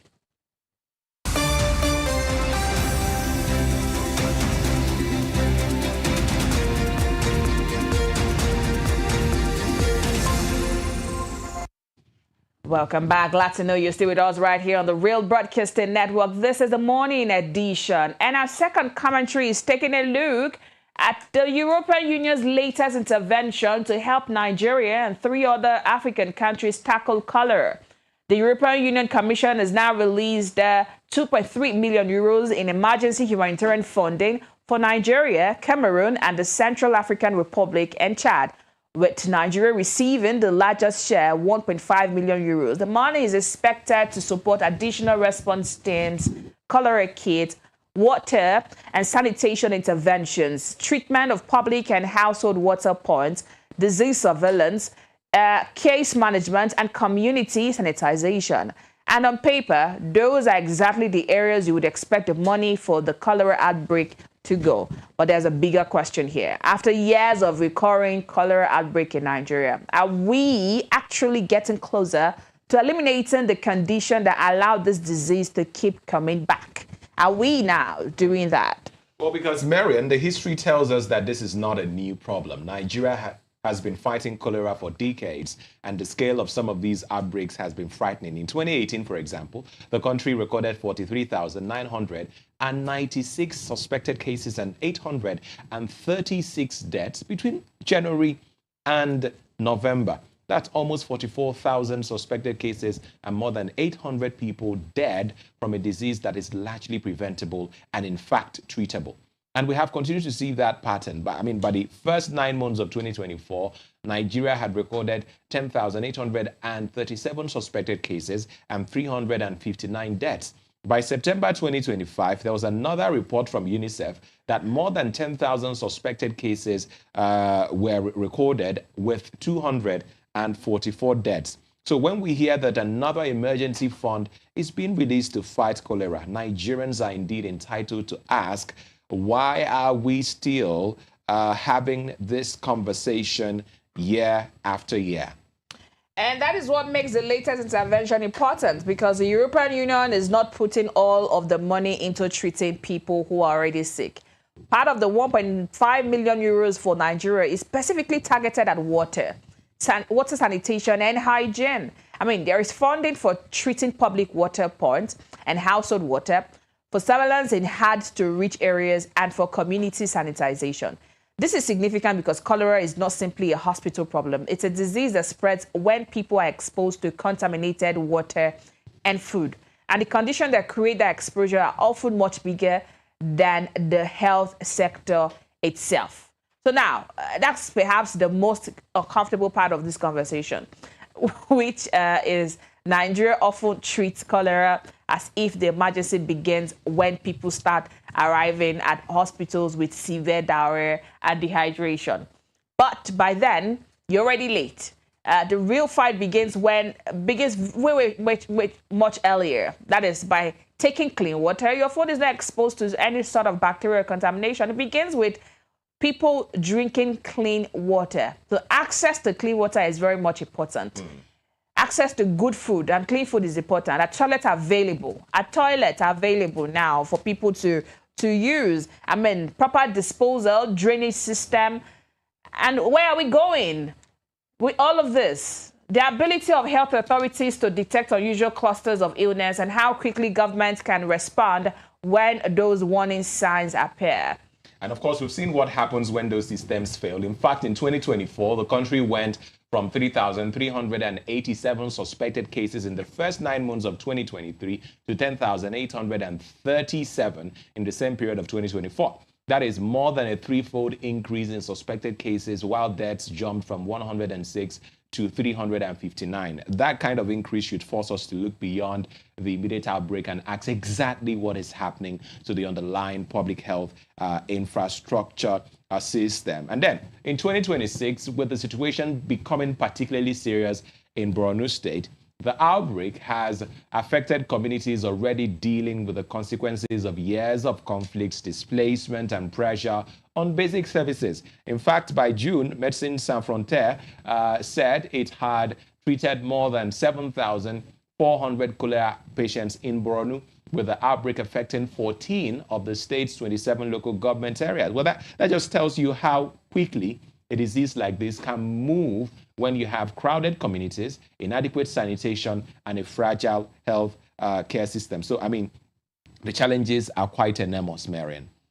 Yes, they are. And that is why I think we need to be very careful about how we define success for this. 1.5 million euros. If 6 months from now, we simply say thousands of people receive treatment, that is not necessarily a success. Saving lives matters, of course, but treating patients matters, of course. But getting cholera kits to affected communities matters as well. But the biggest success will be if fewer people need those services in the first place. If we treat the problem from the foundation itself, can we identify high-risk communities before an outbreak explodes? Can we make sure their water sources are safe? Can we get surveillance team into hard-to-reach areas quickly? Can we train community health workers to recognize cases early? Can we ensure people know where to go when symptoms begin? Those are the things that determine whether you are controlling cholera or simply chasing it. We're just being responsive, they're being preventive in the first place. Can we prevent this cholera outbreak rather than waiting for it to get to us at the healthcare facilities? So are we even fully equipped? Almost sounds like you're asking, why are we not spending more consistently on infrastructure that prevents, the outbreak from happening in the first place? And what is happening is that cholera is exposing weaknesses that already exist in our communities. When there is poor sanitation, cholera exposes it. When water systems are weak, cholera exposes it. When surveillance is slow, there's an exposure too. When health facilities are inaccessible, when some of these things happen. So the disease is not only a health emergency, it's a test of infrastructure, it's a test of governance and preparedness. And so the real value of this 1.5 million euros should be measured only by how many cholera patients it helps treat. Not just by that, but by whether it strengthens the system that stops the next patient from becoming sick. And that's our second commentary this morning. The European Union intervention may help Nigeria respond to the immediate cholera threat, but the bigger challenge is building the water, sanitation, healthcare system and preventing this problem in the first place. As they say it, prevention is better than cure. We'll come back after the news about the hour, 8 o'clock, to continue with our big story for the day. You don't want to miss the conversation, so stay with us. Every street has a story. Every struggle carries hope. Every dream deserves a voice. We walk where the people walk. We honor our culture. We tell the stories that matter. This is not just news. This is your story, your voice, your network. Real Broadcasting Network. We the people. RBN Today in History, August 18th. Nigeria recorded a major milestone in transportation with the opening of its first rural expressway. On 18th August 1978, Shehu Musa Yar'Adua, then Chief of Staff, Supreme Headquarters, officially commissioned the Lagos-Ibadan Expressway, Nigeria's first rural expressway on behalf of the military government of Olusegun Obasanjo. The 127-kilometer highway linked Lagos, then Nigeria's capital, with Ibadan, significantly reducing travel time and improving the movement of people and goods. The expressway marked a new era in Nigeria's road infrastructure and became one of the country's busiest transport corridors, playing a vital role in commerce and national connectivity for decades. And that's your RBN Today in History for August 18th.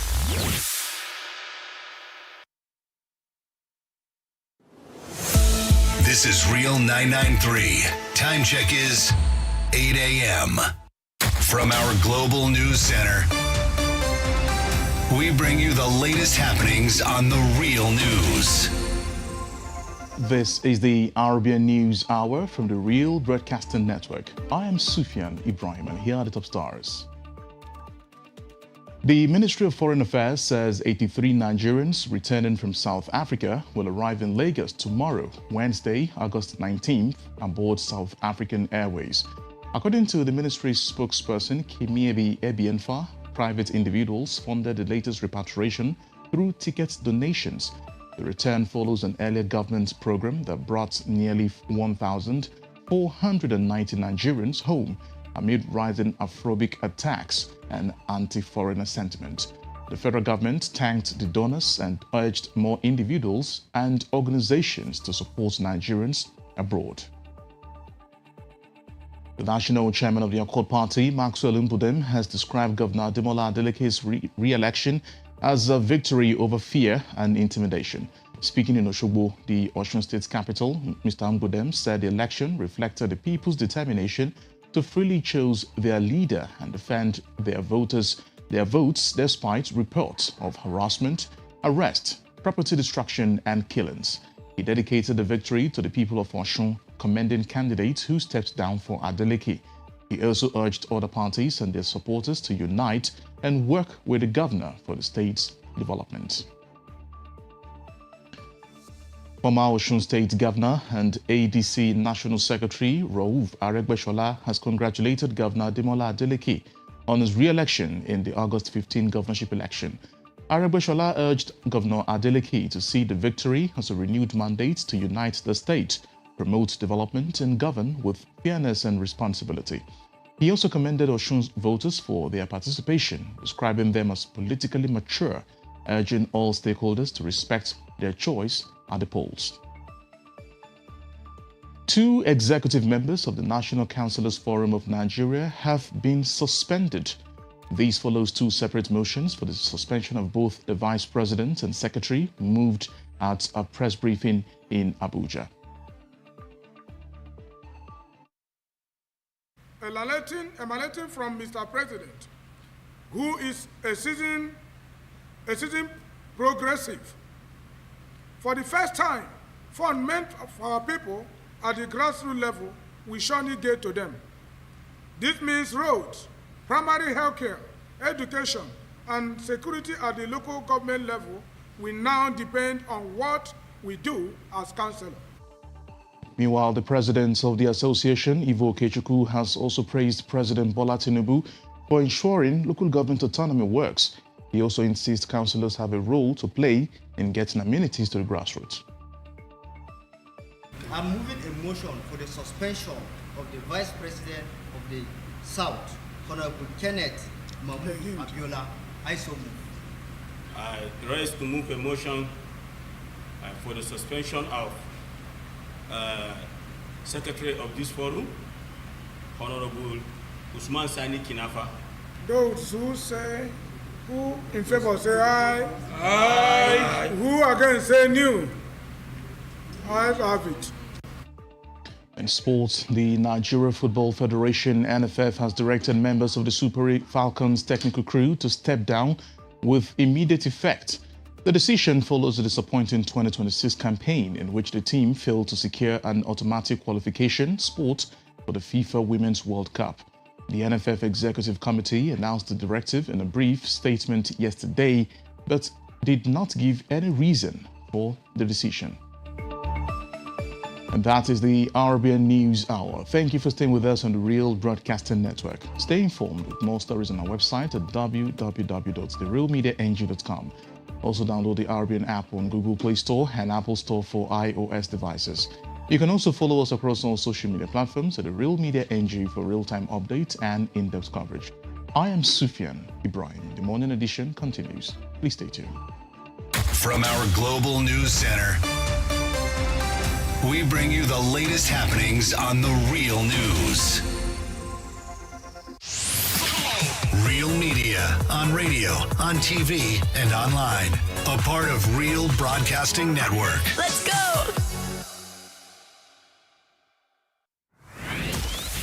RBN Today in History, August 18th. A breakthrough in astronomy expanded humanity's understanding of the Red Planet and its mysterious companions. On 18th August 1877, American astronomer Asaph Hall discovered Phobos, the larger and innermost moon of Mars, while observing from the United States Naval Observatory.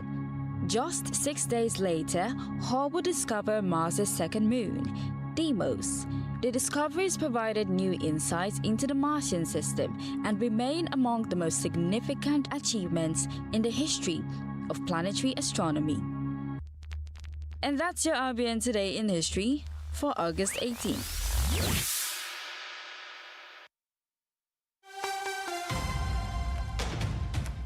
Every street has a story. Every struggle carries hope. Every dream deserves a voice. We walk where the people walk. We honor our culture. We tell the stories that matter. This is not just news. This is your story, your voice, your network. Real Broadcasting Network. We the people. All right, thank you so much indeed for staying with us on the morning edition here on the Real Broadcasting Network. Now, the Osun State election has come and gone. But beyond the victory at the polls, one of the issues worth examining is the role young Nigerians played in the electoral process, from voter mobilization and political campaigns to election observation, civic engagement, and the use of social media. Young people were part of the conversation before and during the election.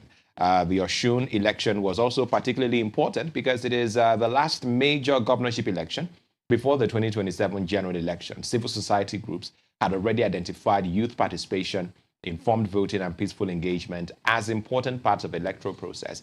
And we have organizations working with young people who worked with young people ahead of the poll. So, I mean, what does the Osun experience tell us about the power of young voters? Did young Nigerians simply turn out to vote, or did they play a broader role in defending the democratic process? And perhaps more importantly, can the energy seen around the elections be sustained between elections and translated, or rather beyond elections and translated into greater participation in governance? We have on the line with us, joining us virtually, political analyst Ifeanyi Umere. Good morning to you, Mr. Ifeanyi. Thank you so much for joining us this morning.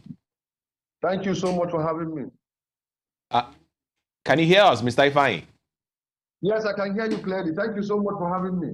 All righty then. Thank you so much for joining us. Let's kickstart the conversation. I mean, first, with your assessment of the Osun election, and particularly as it had to do with the involvement of young people. How significant would you say was their participation in the whole process?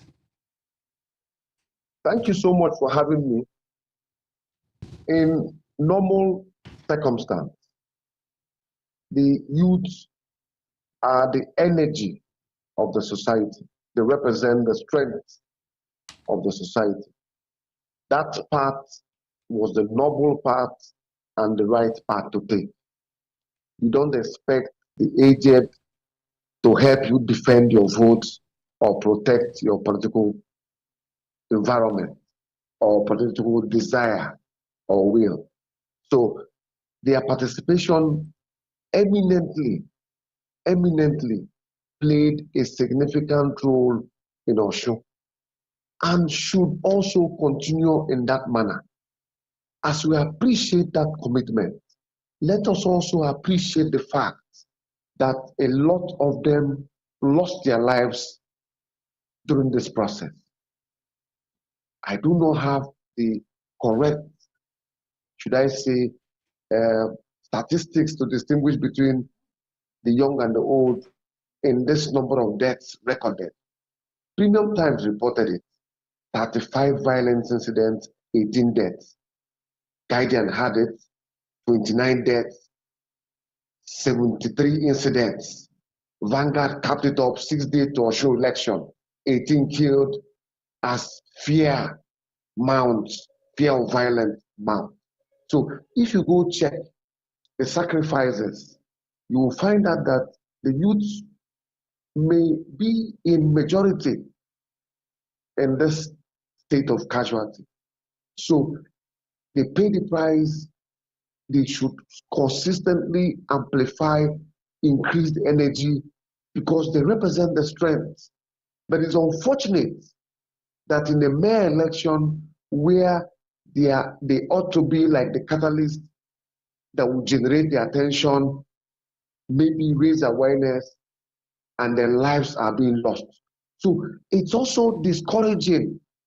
It will discourage them and then discourage their guardians, parents, and those who look up to them. Normally in Nigeria, you see a young boy trying to go out to fight for something, you find the mother dragging him back. Please, oh, you are my only son. Oh. Why? Because we have a lot of respect for family, and family is everything. So nobody will, in his right senses, will want to see his family member killed in the process of defending the votes and being proactive and active youth in the system. Yes, we appreciate their sacrifice, and we want to say that since they have the energy, they ought to lead this movement very, very seriously. But look at the number of risks involved. Just oppose it with the state of the nation and the insecurity. So in as much as I encourage them, I appreciate their effort, they also are of the circumstances surrounding their participation. All right, very, very important points and a good foundation that you've laid for our conversation this morning. But there's this narrative where they say young Nigerians are politically active only online. They are only warriors when it comes to typing, from the comfort of their homes on their keypads. Do you think the Osun election challenged that narrative, that perception, and how were they able to achieve that? It's not true. It is this same, should I say, primitive analysis. The same way the former president labeled Nigeria lazy. They have a way of making you looking superior. They have a way of making you looking active. They have a way of using grammar to demobilize you, to juxtapose you and quagmire you in the state of you only be an optical observer. And that is dangerous. It is not true. If you check the history of Nigeria, from the time of Azikiwe to Enahoro, they were all young men. At which point did we become lazy? Go check our history. The same young minds saw you through independence. The same young minds fought for your independence. Go check the age of Zik, Enahoro, and Co. They were not in their 80s, they were not in their 60s, they were young men who provided leadership, who saw tomorrow, brought their ingenuity, brought their commitment, and led the country to, should I say, independence and slight prosperity until we found ourselves in this state. Why the narrative? Why? Because those who benefited from a civilized organization or setup, political setup, now became the laws in Abuja and everywhere. So they make you look ridiculous. They put fear in you. They have also created insecurity. The place is as insecure as you can imagine. So who will flourish? Nothing flourishes in an insecure environment. Not even the activists or those who you expect to lead the movement. So when you check the circumstances and also the fact that over the time, their sacrifices had not produced the desired result. Why? When elections are done in the past, you find manipulation. You find manipulation. When they work so hard from the polling units, they come to the collusion center. It is doctored. INEC goes the same way by midnight. It's discouraging them. It makes them not as zealous as you expect them to be. So in as much as we're encouraging them, you must clear the environment. The table must be clean. Today, what happened in the shop is, remember it's an off-table election. Remember, it's isolated. And everybody knew, everybody was watching. When you go to 2027, when everywhere will be rowdy, I doubt whether the umpires and those who are in Abuja will be this clinical. With the number of deaths I've just laid down, that over 18 were killed in just a state. Multiply it times 30 or 36. So you'll be expecting over 100 Nigerians to be slaughtered for election if you use this arithmetic to check. How do we stop it? Desperation. The youths are ready to sacrifice, but the desperation of the politicians and the manipulation and the involvement of the security agencies and the umpire is dangerous and discouraging.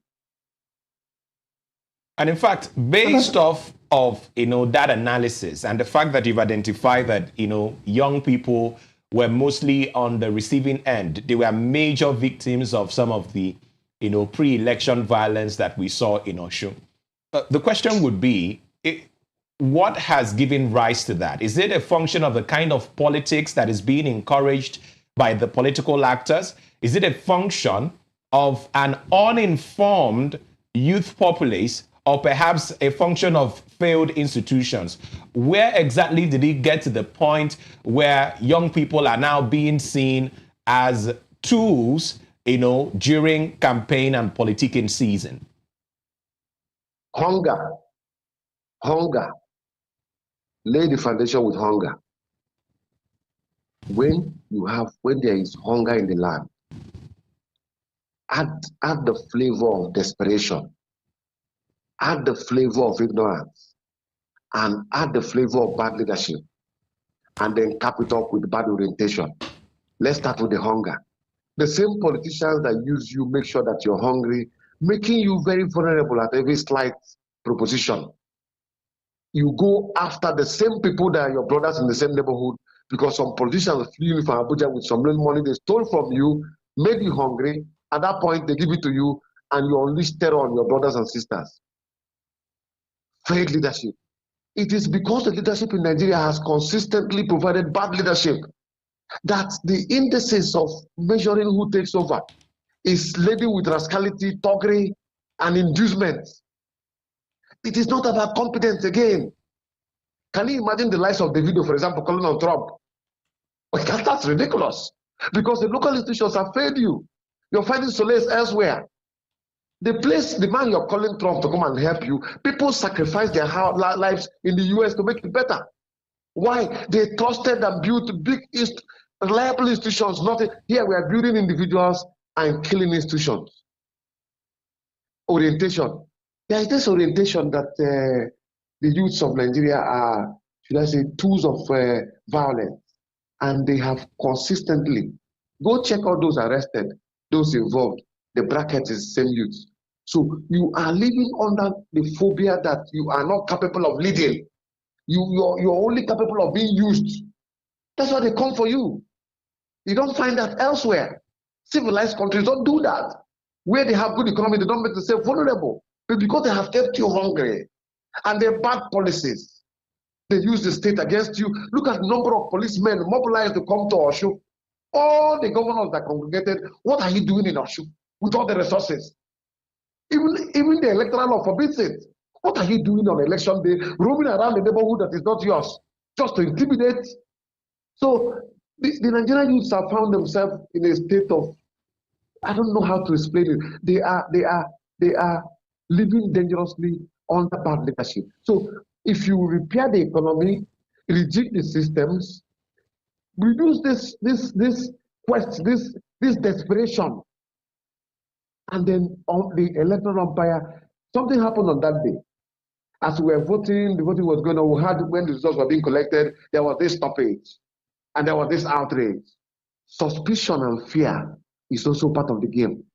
They put fear in you, they subjugate you, they intimidate you, they bring funds to garnish you. You saw videos of governors from different states threatening a sitting governor with talks because the system permits that. Those people should be in jail or should be tried by now. And then to cap it up, sir, all those who died in Osho, have you heard about any state reports? Have you heard about any inquiry? So those ones are the ones who were sacrificed for Osho. How do you build a nation like this? Now, let's also begin to look at how youth participation can impact what's going to happen in 2027. During the last elections, we had over 37 million registered youth voters, those who are aged between 18 and 34. And in the just concluded continuous voter registration exercise, in fact, young people account for the highest number of new voters. We have about over 2 million of them who are new voters who have now registered, those who are aged 18 to 34. Now, ahead of 2027, how critical is youth participation? Do you think on the strength of the youth numbers alone, I'm not talking about the middle-aged and people in other categories, do you think numbers of young eligible voters in Nigeria alone can decide, particularly the presidential elections in 2027? Yes, sure it can. Capital, yes. And then do you know why the increase? Because of the orientation, because of the situation of the country. The young people who were docile and lackadaisical in the past have come to regain their consciousness.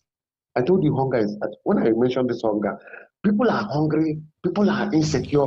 They have now come to the realization that they need to make impact. That's why the increase. But whether that increase will metamorphose or translate to electoral victory, that will be determined when we get close to election. Being registered is not enough. You need to get your voter's card. You need to come to the polling units, cast your vote, protect it. It's a series. Yes, I agree that the statistics favor that they will make impact with the number. But how do you now translate the awareness into the fact that you need to vote, protect it, follow it up, and then tap it up with the insecurity? So we need to rejig the consciousness of the youth to say, let's take the risk. I've always told you on this platform that there has to be a major shake. Maybe we're moving towards that. If the Nigerian youth deploy the energy we saw in our show, where I saw boys on bike following electoral officers on the car, challenging them, asking them to move, that's the level of ruggedity that we require now. And it is the youth that will provide it. So this statistic is very important. The increase is marvelous, most marvelous, yes, but let them translate it. Having a good car is different from being a good driver. Being a good chef is different from having the condiments to prepare it. You may be a good chef, your environment does not provide you the auspices. What do? You do whack. So we need to push them further. No. We need to take back the country. All right. All the countries you see in the world that are developed, the young people engineered the revolution. The aged can do it for you. Some of them enjoy the best of Nigeria, so they don't mind. Some of these leaders now had free education. They don't mind what you're going through. Mr. Ifeanyi, one of the major issues that dominated the headlines in the Osun election was the issue of vote buying. And I mean, in your analysis, you had said that, hunger plays a major factor in some of what we're going to see play out. It does. How do you think the issue of vote buying should be addressed, particularly as it has to do with young people? In fact, there was a situation, I don't know if you saw some of those videos, where we saw young people and residents of Osun saying they had collected the money of a particular political party, but still went ahead to vote who they wanted. Is that a course of action you would recommend for young people if the issue of vote buying becomes a major issue going into 2027? Now, that's a civil action. Very noble, very patriotic. Civil and patriotic action. Collect the money, do what you want to do. But what of the agencies? Even though it's a criminal act, it goes against what the Electoral Act stipulates. I'm coming to the second part. I said there is nothing wrong if they go with the slogan of collecting the money and doing the right thing. But I said, what of the agency saddled with the responsibility of tackling and prosecuting those buying votes and those receiving? They were all there. Have you ever had today? Show me one person serving a prison term in Kuje. You're in Abuja from vote buying or selling. Please, I challenge you. Find anybody, even awaiting trial.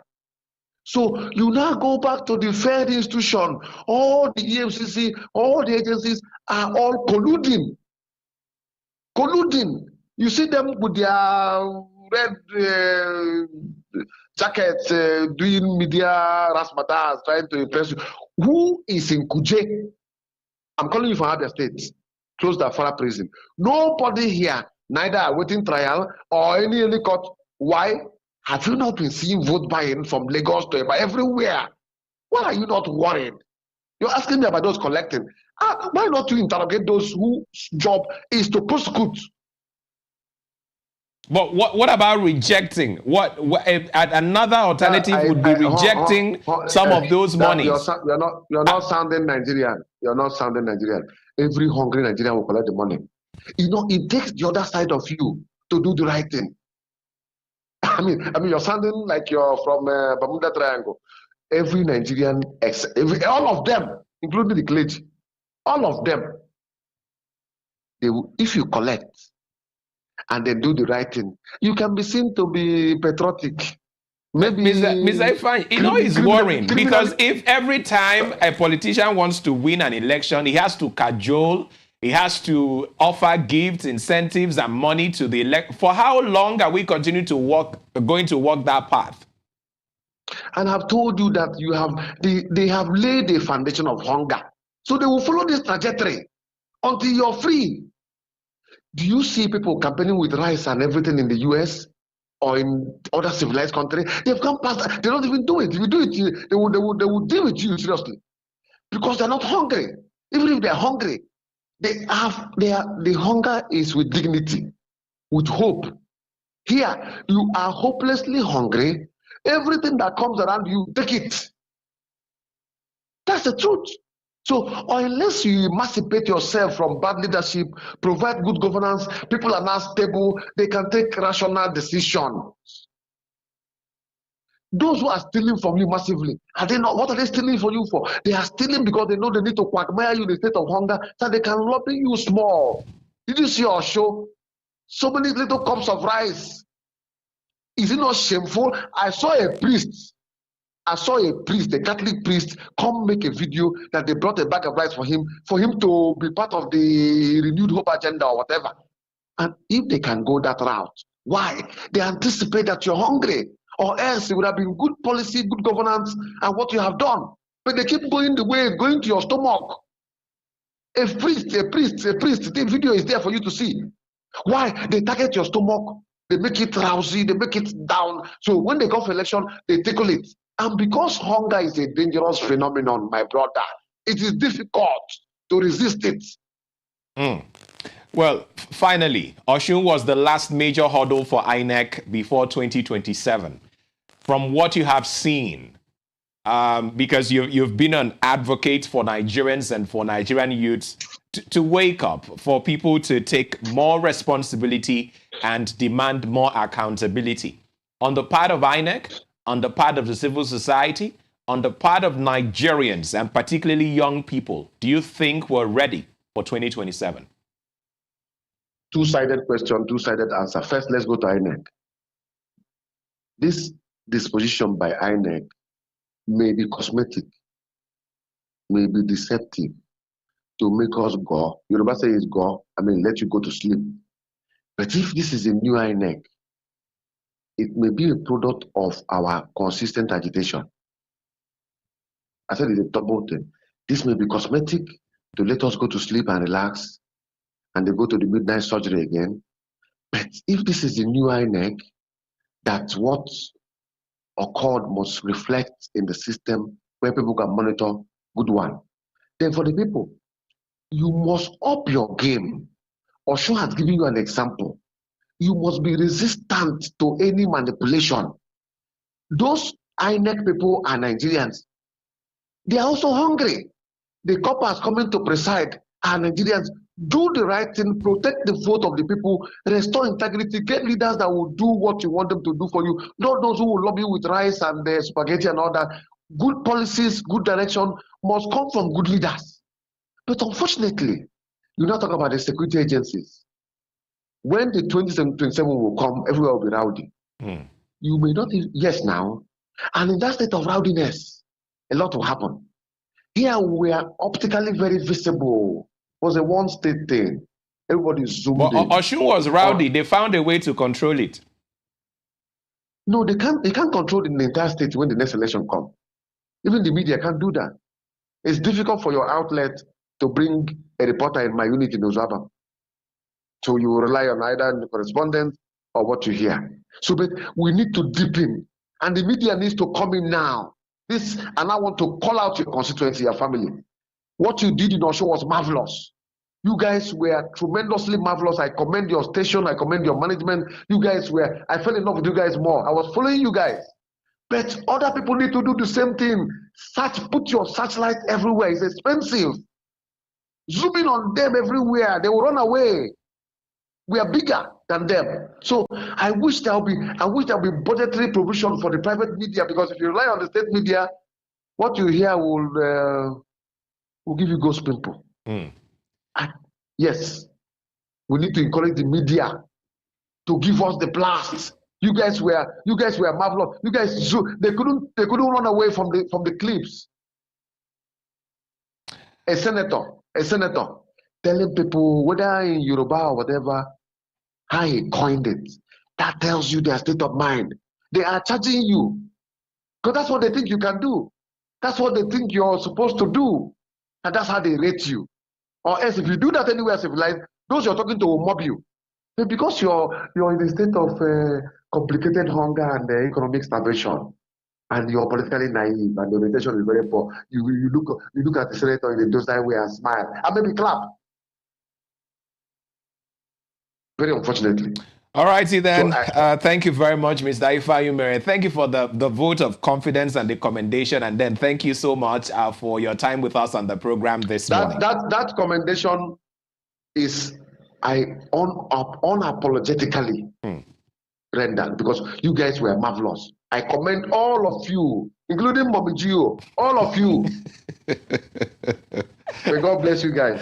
You must find a way to bring me in, even when I leave you, so you go. Thank you for receiving the blessing.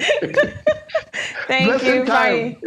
That's when you see Mommy Gios, when the offering is coming. Thank you very much, Mr. Ifeanyi. We appreciate your time always on the program. I appreciate.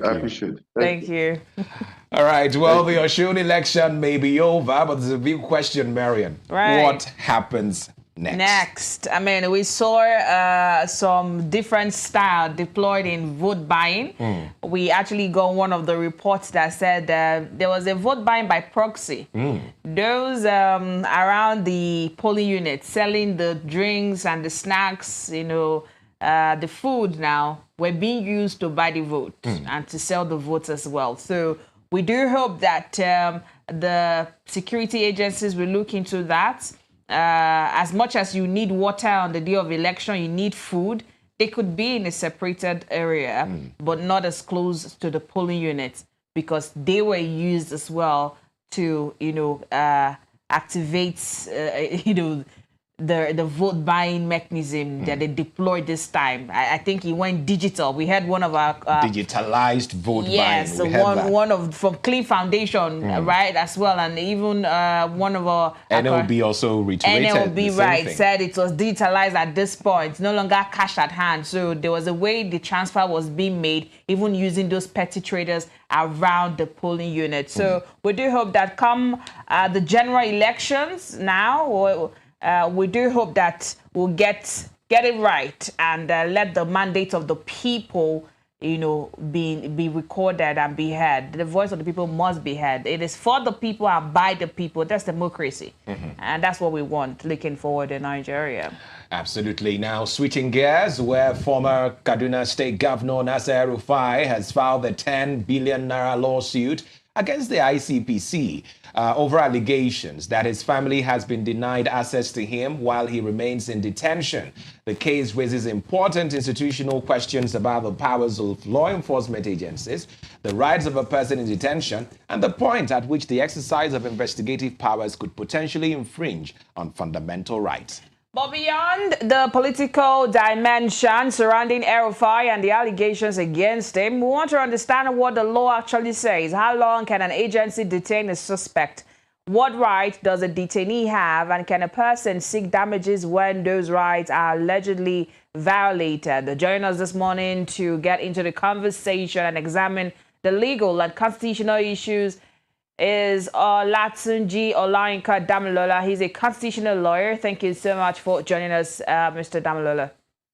Esquire now, as you guys would say. Yeah. Good morning. It's my pleasure to be here. Thank you. Let's get right into the conversation. We'll begin with the 10 billion naira lawsuit itself. From a constitutional perspective and from the angle of the law, what are the key legal issues that this case raises, particularly surrounding the person of Nasir El-Rufai, his continued detention, and his family's alleged inability to, have access to him? What does the law say as regards to this? First of all, he's been detained for days and then be denied access, and then he now filing for a 10 billion naira suit against the ICPC, depriving his family from reaching out to him,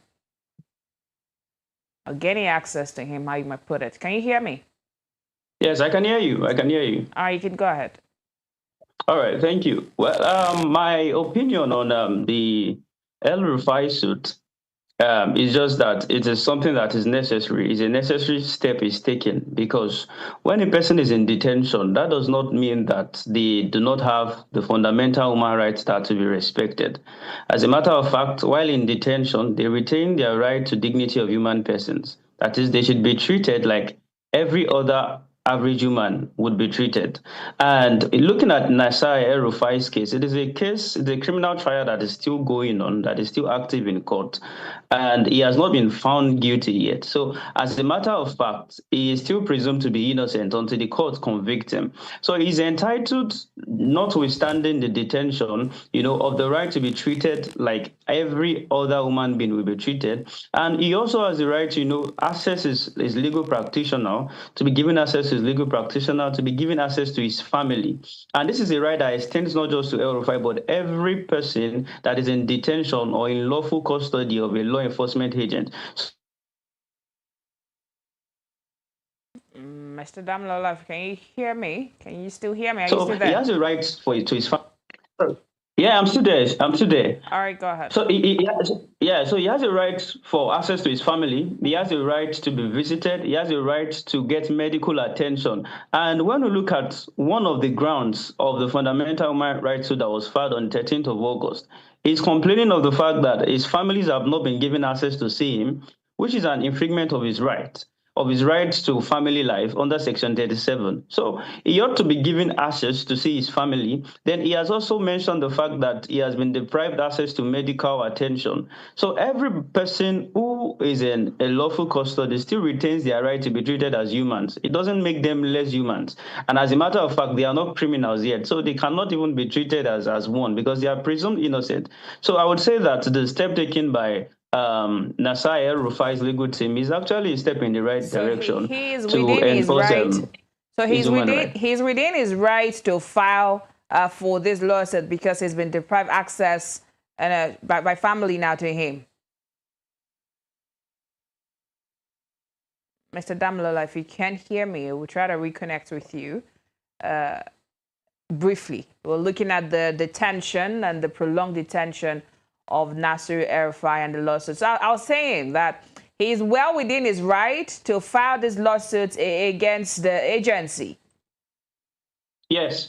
He's well within his right to enforce his fundamental human rights. Section 46 of the Constitution provides that any time a person feels his right has been, infringed by a private individual, a public institution, or anybody at all, they have the right to approach the Federal High Court or the State High Court for the enforcement of their fundamental human right. So I believe he's within his right to, approach the court for the enforcement of his right against ICPC. But in this case, it kind of feel like the Nasir El-Rufai is, because he's a former governor and has been in politics, it kind of feels like an important case, right? At what point do you deprive the individual from access from other, maybe like family members, justice lawyer alone? At what point do we get there? Because it seems to be like it's been denied access from anyone. At what point do we get to that? I do not think there is any point that the Constitution allows for a person in detention to be denied access to their families or access to their medical practitioners or anybody willing to see them. The truth is, it is just a sad trend that has begun in Nigeria for a while, of which Nasir El-Rufai himself cannot act innocent now. And that is why, when you check the court of public opinion, people seem quite indifferent about El-Rufai's plight, because I think about 2017 there was a particular case of a journalist, Biniat or thereabout, during El-Rufai's time that was in detention for 3 months and denied access to a family, denied access to people coming to see the journalist. And at the end of the day, the journalist was granted stringent bail conditions. And this is not the only person that it happened to, but it is just an unfortunate trend that has come to I would say unfortunately come to stay in Nigeria, that you have persons who are probably considered as political threats being targeted with criminal trials, and then they get locked up for a long time just to ensure that they are decapitated politically by those persons who consider them a threat. Because as a matter of fact, this is the same thing that happened with Sowore in I think in 2019, where he was in detention for over 144 days. And despite being granted bail and all of that, he was not able to perfect the bail. Just like El-Rufai's case now, you can see that when the court granted him bail, it was given a stringent condition. And then the court was asking him to get a grade 17 civil servant that has a house in Maitama and Asokoro. Can a grade 17 civil servant have 4 houses there? Those are stringent bail conditions that cannot be met. But unfortunately, it is not what the law really says. It is not what the law really provides for. But in this situation, it is something that happens. By normal standard or from the legal standpoint, every person, regardless of whatever crime they are being alleged of, has the right and the constitutional enablement to be granted access to their family members, to be granted access to those persons who wish to visit them, and to be granted access to their legal practitioners. Although I know sometimes exceptions can be made in some certain situations where those persons are considered maybe a national security threat. But in El-Rufai's circumstance, I do not think that is the case. I believe that this is just, the usual trend of political witch hunt, and it is unfortunate to see. But legally, there is no point in time where a person in detention should ever be denied access to their family, access to medical attention, or access to their legal practitioner. All right, let's come back to the issue that even brought us here in the first place, having El-Rufai being detained. And some to say, if we go by the court of public opinion, which you cited earlier, to say, why is he still in detention? He's not been found guilty. The trial is on. There have been some courts who is met with their bail conditions before, and now they're just different matters in different courts. Why do we still have El-Rufai in custody if he's yet to be found guilty? For the ordinary man to understand why he's still in custody, can you just help us understand that quickly?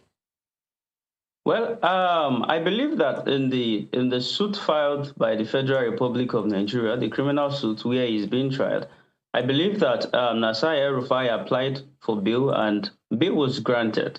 However, the bail conditions were conditions that could not have been met, or should I say it is impossible to meet, because the court was demanding that he gets a grade 17 civil servant that will stand shorty and will be able to offer their land papers as one of the documents that will be, submitted in perfection of the bill, and that those properties have to be in Maitama and Asokoro. Now, the court has granted bail because he's entitled to bail. But the unfortunate aspect of it, and I believe the NBA even criticized this last year, that courts should ensure that if you're granting bail, the essence of bail is from the standpoint that this person has not been found guilty. He's still innocent. He should still be allowed to, live his normal life. Because at the end of the day, the court should not close its eyes to the possibility that this person could be innocent. Right. And those times when he's in detention would have been wasted. So in Nasir El-Rufai's case, I believe what has happened so far and why he's still in detention is because he has not been able to perfect his bail. But notwithstanding, the court actually held that he should be given access to his family and that his family should be allowed to visit him. His medical practitioners should be allowed to visit him. So I believe the ICPC are actually outstepping the bounds of the law, outstepping the bounds of what they are even allowed to do. So that is what I can brief the members of the public opinion on what is happening. That these bail conditions that are so almost impossible to meet, it's because they needed to keep him and not release him to his freedom now, because he's not found guilty yet. Investigation is still ongoing. The trial is ongoing. So this bail condition, do you think it's just a way to keep him in custody? I do not think I would like to comment on that because it is a decision of the court. And if I do that, I may be in contempt. But from I think from a standpoint of things, or let me say, if I look at it from the social side of things, it is impossible to meet. And if something is impossible to meet, then it is just easy to conclude and read in between the lines, what is happening. But then I don't think it's something I would like to comment on. So what does the law say? If you can't meet with the bail condition, you remain in custody, you remain detained until you can meet with while the investigation is going on to clear whether you're guilty or not. Yes, actually, it's not an investigation. A trial is going on. It's in court already. Right. Yeah, it's in court already. And once bail has been granted, it is left for the defendant to meet up with the condition. As long as the defendant is unable to meet up with the condition, then he remains in custody. That is the principle of law. So what is possible here? Where do we go from here? The public deserves to understand what's going on. The case before him, he was governor before he tried to be minister at some point, but wasn't cleared access and all. The transparency of this case, do you think the agencies are transparent enough for Nigerians to understand what is still ongoing with this case? Well, I would not really say the agency are not transparent enough. I just believe that we can only wait and see how the trial pans out.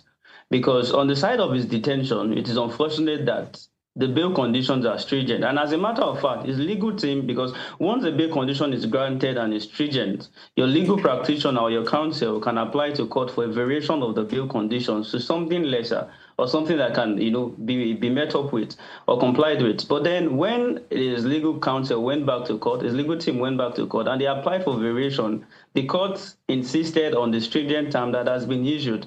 And in that particular circumstance, there's nothing that can be done. But I would just say that, just like every other Nigerian, I am interested in seeing how the matter pans out and see where it ends. But as of now, there's little we can really, say concerning how ICPC is handling the matter, or whether ICPC really has what is sufficient to convict El-Rufai on this matter, and whether this is just one of those criminal suits that will just extend to 2027, and once the election is over, we just find out that, okay, the matter has been maybe resolved, and then El-Rufai is out. So it is an interesting watch for all of us. We just have to wait. Thank you so much for mentioning 2027, because that seems to be on the front burner, in a lot of conversations at this point. I mean, this is a former governor, a former minister, and a major member of the opposition party. Now, you saw all of the issues, pre-trial, before, we had that particular judgment, to give him bail. And this disputes over visitation and access to his family. How do you imagine that these affect public confidence on the impartiality of anti-corruption agencies, in this case, the ICPC, ahead of 2027? Right from time, I do not believe that the ICPC, regardless of being called an independent, body, I do not believe they are really independent, in my opinion. As long as a body is established and the president is participating or in charge of the appointment of persons that occupy the leadership roles in these organizations, there is no way they will not at some point be politically colored to do the biddings of the persons that has appointed them. You can never try to outshine your master. That is just the truth. So overall, when we look at the trends of what has been happening with both the DSS, the Nigerian Police Force, the ICPC, the EFCC, in relation to persons who are politically exposed, we cannot but doubt the independence of these agencies, because you just found out that at very crucial times like this, getting closer to election periods, they're always out there trying to, witch hunt or pay back, or trying to just ensure that the biddings of those persons whom they answer to, are being satisfied. By the way, this is just what my opinion is, and I believe this is what the general opinion of individuals are. So I do not believe in the independence of ICPC going to 2027 election. I think this might not just be the end to it, because I remember about last week or some couple of weeks ago, I was on this show and we were talking about Senator Fadaunsi's issue, where he made a comment that persons that are in the Accord Party that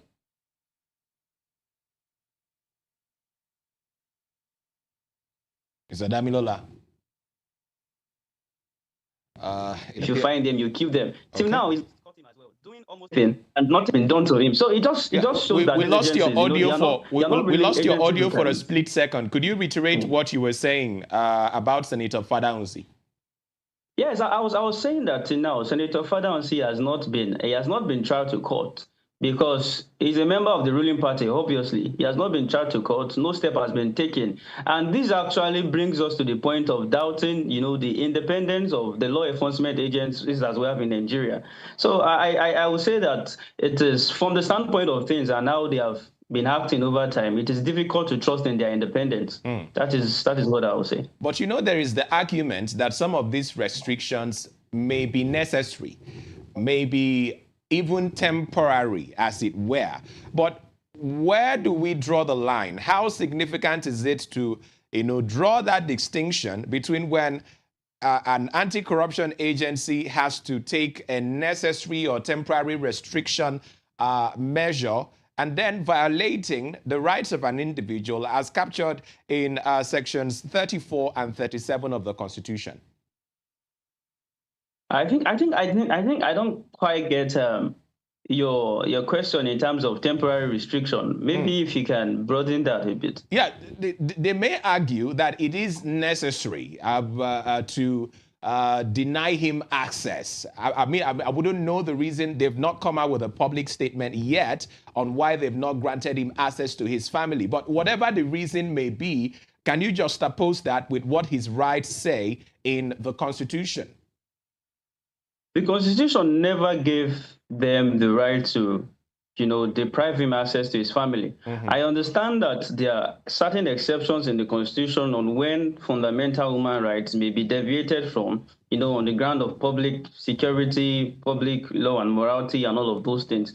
But then in this particular situation, El-Rufai has not been granted bail. Okay, he's not a free man. He's within ICPC custody. And I believe the facility of the ICPC is very protected. I believe they have armed officers all around. I believe there are going to be video cameras. There are going to be protocols to actually vet visitors before coming in. I don't think there is any justification the ICPC can give for the denial of his family to getting access to him, because I do not see them constituting a threat to national security there. If they are coming in, their protocols, they will definitely follow, unless they do not trust themselves. So I don't think there's any justifiable reason that can be given for the restriction of El-Rufai, because aside from being a politician, he's a citizen of the Federal Republic of Nigeria, and he's also a human. So I don't think there is any excuse ICPC can come up with to justify that. So, but in view of this suit that he has now filed against the ICPC, do you think they are going to finally allow him access to his family? Well, that will be for the court to decide. We never can tell. I can only just hope that, justice prevail. Although from my own standpoint, I am really open. Mr. Damilola. The law takes its course. Yeah, absolutely. That the court would grant. Sure that he granted access to his family. So we are really hoping that the court would grant his application. All right. Thank you very much for your time on the program, Mr. Damilola. We do hope to talk to you again.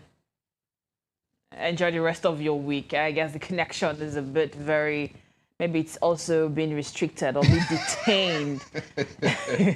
Those detaining the network, please, can you release it now to have access to us too? I guess that's how much we can take on the program this morning. Go check it out. Absolutely. We've had quite the extensive conversation on several issues of national importance, ranging from the economy, politics, and of course, it appears we're ending it on the table of legal matters this morning, getting some legal perspective into what exactly is going on in the El-Rufai case. Thank you so very much for being a part of it, for your calls and your messages, and for being a part of it from the start to the finish.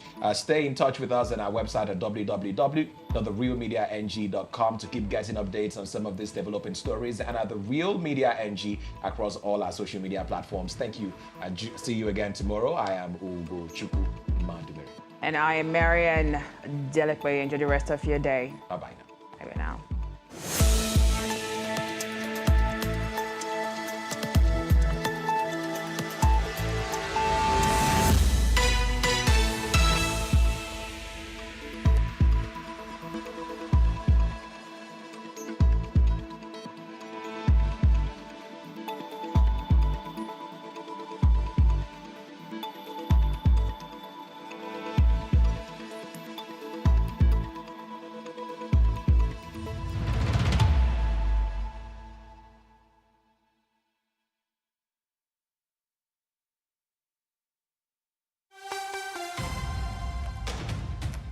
Every street has a story.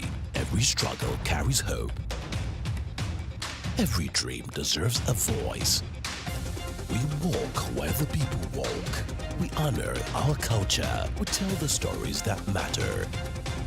This is not just news. This is your story, your voice, your network. Real Broadcasting Network. We the people. RBN Today in History, August 18th. Nigeria recorded a major milestone in transportation with the opening of its first rural expressway. On 18th August 1978, Shehu Musa Yar'Adua, then Chief of Staff, Supreme Headquarters, officially commissioned the Lagos-Ibadan Expressway, Nigeria's first rural expressway, on behalf of the military government of Olusegun Obasanjo. The 127-kilometer highway linked Lagos, then Nigeria's capital, with Ibadan, significantly reducing travel time and improving the movement of people and goods. The expressway marked a new era in Nigeria's road infrastructure and became one of the country's busiest transport corridors, playing a vital role in commerce and national connectivity for decades. And that's your RBN Today in History for August 18th. Jesus, my brother, see road now. If na Lagos now, traffic don't be no walk anywhere. My brother, this is why I love Abuja. My brother, na city gate be this. Where you go see before you enter Abuja. If you enter Abuja and you never see this city gate, my brother, na Cameroon you dey. My brother, this is why I love Abuja. My brother, Abuja life too soft. After work like this, now here they come sit down. There's a fine things that will be sonorous in my spirit. Now why I love Abuja with this? Unity for inside the diversity. Now what did they take no Abuja for? Now why I love Abuja? You see this place for my back? Luxury on another level. You feel the waka inside. You don't know who you go meet wey go change your life. My brother, this is why I love Abuja. But the real reason wey make me like Abuja na because of real 99.3 where if you say who dey chook mouth on top real talk and na really people and all of us go gather together to dey for chook mouth on top really matter.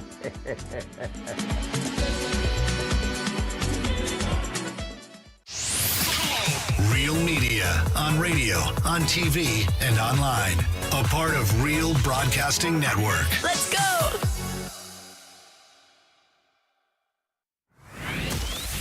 RBN Today in History, August 18th. A breakthrough in astronomy expanded humanity's understanding of the Red Planet and its mysterious companions. On 18th August 1877, American astronomer Asaph Hall discovered Phobos, the larger and innermost moon of Mars, while observing from the United States Naval Observatory. Just 6 days later, Hall would discover Mars' second moon, Deimos. The discoveries provided new insights into the Martian system and remain among the most significant achievements in the history of planetary astronomy.